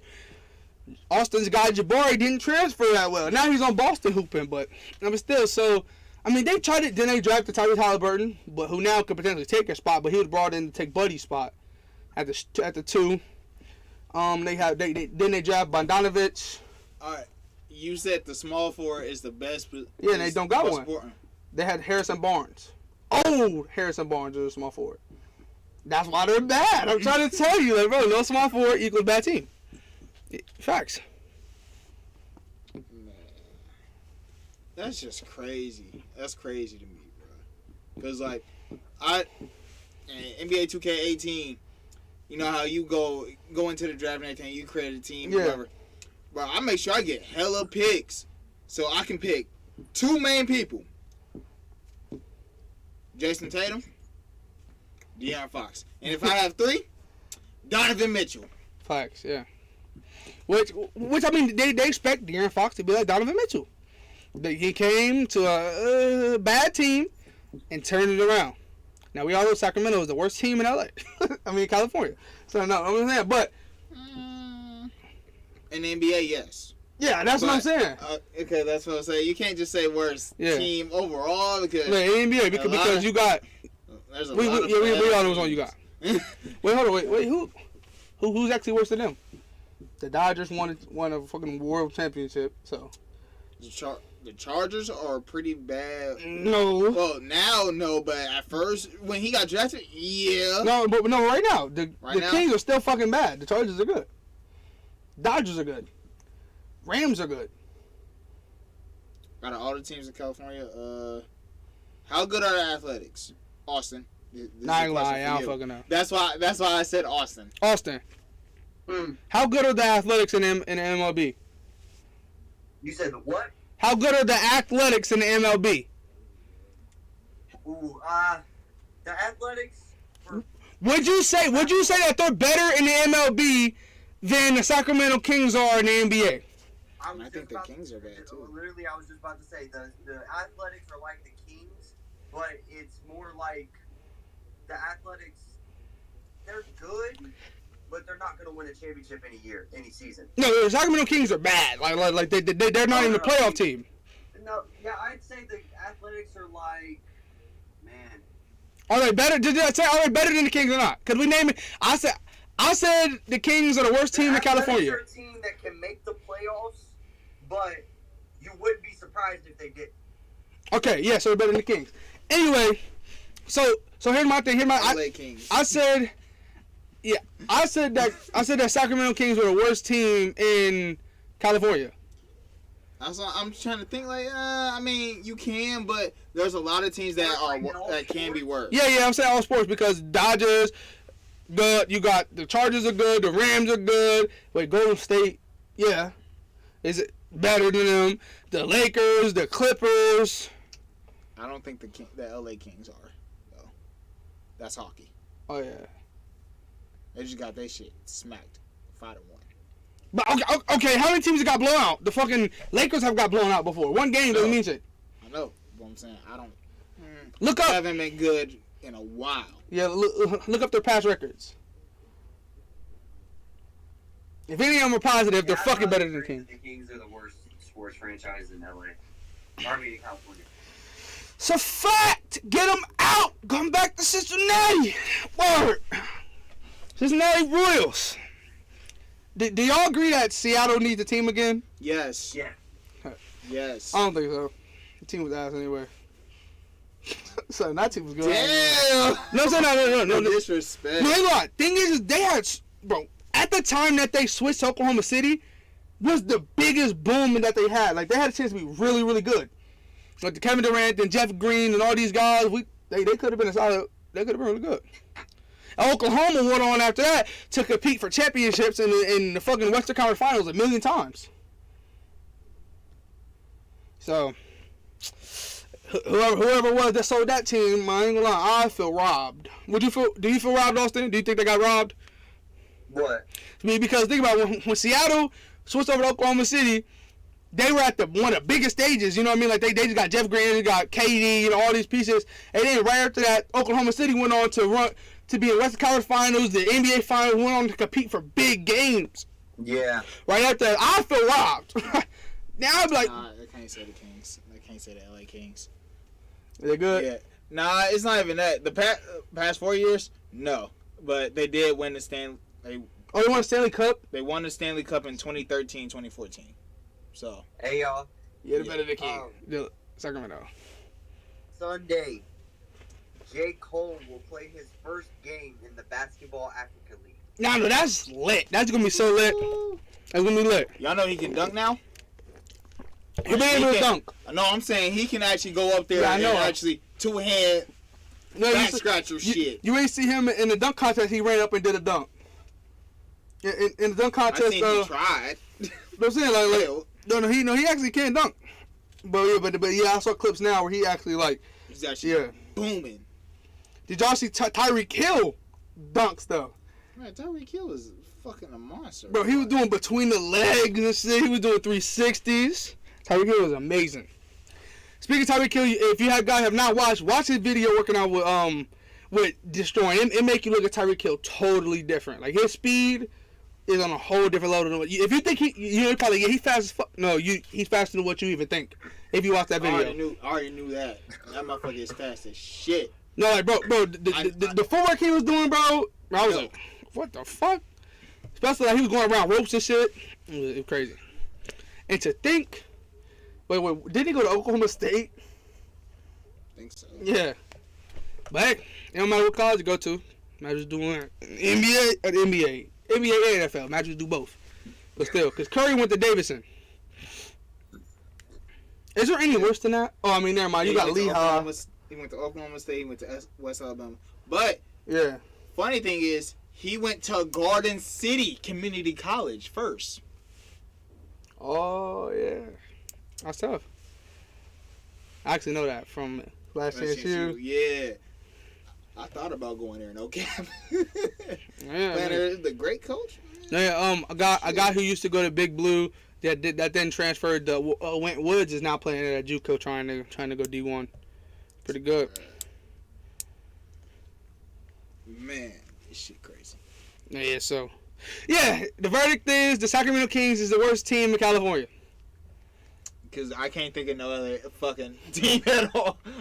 And you can't say college. You have to go professional. Yeah. You can't go college. You can't be like, oh, well, they're... Speaking of that college NBA comparison, did you guys hear about how Oklahoma University average team is older than Oklahoma City Thunder? Yeah. Mm-hmm.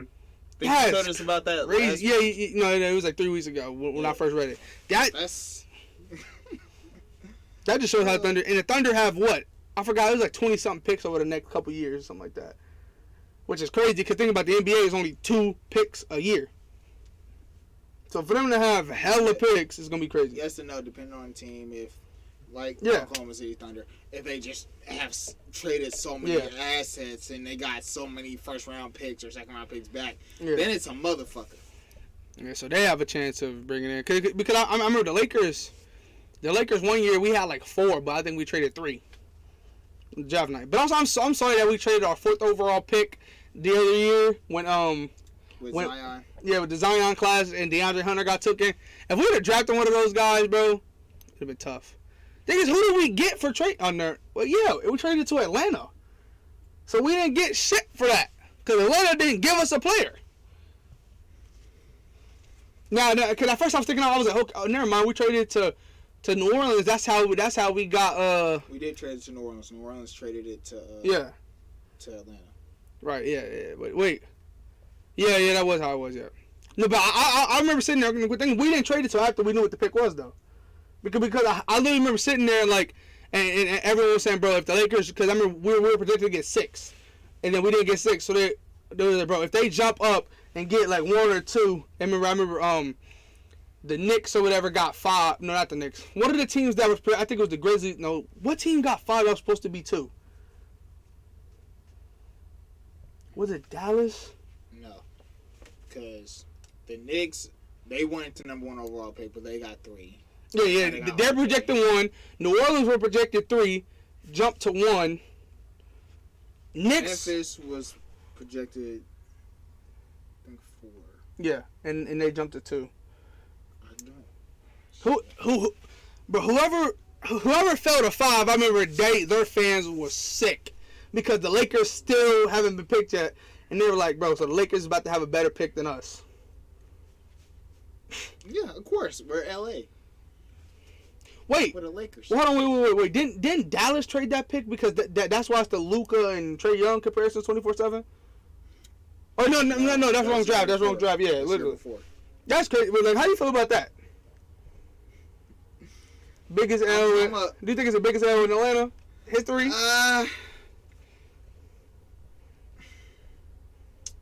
It's up and It down. depends if Luka wins. If Luka wins MVP and wins championship, then it is. Not just that. It's also they were like Luka was still an unknown commodity. Like True. He was known, but he was still an unknown commodity.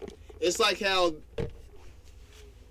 I can't talk. The Bucks took a chance on Giannis. Giannis was an unknown commodity. Mavericks he was a project. Mavericks took a chance before though, with Dirk, foreign player. That's why they traded it for him. So Hey, Trae Young was the known Knicks commodity. took a chance, and their player got booed. These players get booed all the fucking time. No, that was bad. That was the worst. That was the worst ever. Austin, you remember that? What? We were talking about how like players teams took a chance on foreign players. And I was like, the Knicks took a chance, and the guy got booed at the draft. With Chris always Tapps, boos. bro, all the Knicks fans in attendance booed when they drafted Chris Tapps for Porzingis. That was the funniest shit ever. Okay. Yeah, I don't know, bro. This is percentages. Okay. But who went 5? You know what I'm saying? Who went 5 in that draft? Who had pick 5? I'm about to look it back up. 'Cause I was looking at the lottery odds first. I remember whoever went 5 was hurt that the Lakers jumped over them. Remember that year? That was the same year it was like LeBron first time ever missing the playoffs. Yeah. But he had a groin injury. It was Cleveland. Yeah, it was Cleveland, yeah. And Cleveland was hurt. Because Cleveland was not only hurt because LeBron left. Then they were hurt because now LeBron had a chance to team up with the 4th best player in the draft. Or potentially could have been a first because he jumped over them. We have that pick, and then we traded it. Yeah, we traded it after we found out what it was going to be. Wow, that's crazy. You could. I would have had DeAndre Hunter. Oh my god. No, that's what I'm saying. Cause look, I was salty because bro, I would remember it say this team per LAL. That's what we did. Yeah, I would have remembered it say this team, or it would have said Atlanta or Hawks per LAL. But no, it would literally said Los Angeles Lakers have the 4th overall pick. It was our pick. How the fuck? All right. So I know we traded that pick to Atlanta. Did we go? We trade the pick to. That's what we did. Okay, so we traded the pick to Atlanta for the 10th overall pick. Well, no, the 8th overall pick. We flipped picks, and then we traded that pick to New Orleans. Yeah. Wait, who did New Orleans take at 8? Jackson Hayes from Texas. out of Texas, but he was from Moeller. He went to Moeller High School. Yeah, I remember that. That's that Magic Johnson shit, bro. Magic wasn't wasn't in the office then. Yeah, LeBron first year he was. This was after this. After that. Wait, no. The year we had the fourth overall pick. He stepped down after 2018. I'm trying to think. Look, I remember the whole first year, Magic was there. I think he left. He was there his first year. Then he stepped down. Bro, so he stepped down before the draft? Yeah, he stepped down before the draft. So I was like, oh, damn. I was salty. So it's that new GM that fucked it up. Magic probably would have drafted somebody. No, yeah, like imagine DeAndre Hunter. Imagine that a young, great, solid 3-and-D. Because we had one. Traded him away. Had two. Well, Brandon Ingram's not that good. Well, he's solid on defense, but he's not the best. He's a dog now. Yeah, but all-star. No. Did you guys see that thing that was on TV and it said this aged well? It said all-star percentages. It had Lonzo and Kuzma with higher percentages than Brandon Ingram and oh my, I literally said his name earlier. For the Knicks, power forward. That was on the Lakers. Yeah, Julius Randle. It said like Julius Randle, Brandon Ingram both had like a 8% chance of making the playoffs, but it had Lonzo and Kuzma with like a 40-some% chance. And then it said this age well, because here we are a couple years later, those two are still yet to make one, but Brandon Ingram and yeah, that's crazy. Wait, you looking up the meme? Yeah. Nah, bro, that was the funniest thing ever, bro. I would have said that because my thing is Lonzo won Summer League MVP.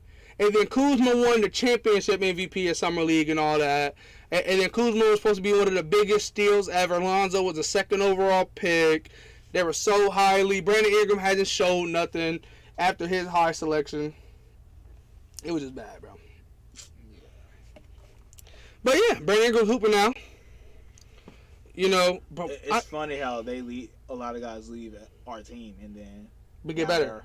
Fucking hooping like Jordan Clarkson.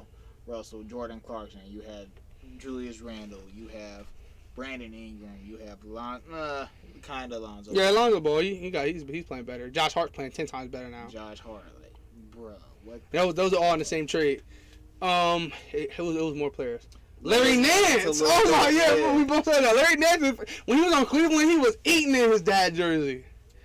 But he was aight for us. But the best thing of his best highlight of his career was on the Lakers when he dunked on Kevin Durant. Bro. Hyped as fuck. Wait, he wore 7 on our team, right? Yeah, yeah. I remember I said he was the reason why KD went to 7. Because he dunked all over KD in number 7, so KD had to switch to 7. Dale. For respect. But no, bro. For real. I don't know. Yeah, they lead the Lakers to get 10 times better. But hey, we got so many rings. We ain't worried about it. De'Aaron invited me to a party on Xbox. But yeah. So we go ahead and wrap it up. Yeah, might as well. So yeah, I mean we did everything in our title this time. Cause last time we didn't get to because a lot of stuff happened. Yeah. We talked about NFL schedule. Talked about Tim Tebow. Talked about the NBA playoffs and the end season, and we talked about more. But still, you know, I appreciate the 9 playback viewers and the 3 concurrent viewers through the whole thing. Appreciate you guys, man. And so like De'Aaron said, we're most likely gonna have the Ghost Pepper on the next podcast because that's when De'Aaron will be here, so we can show. And that's what we'll get Dre on our phone and everything. We'll show you guys all that. And yeah, we'll see.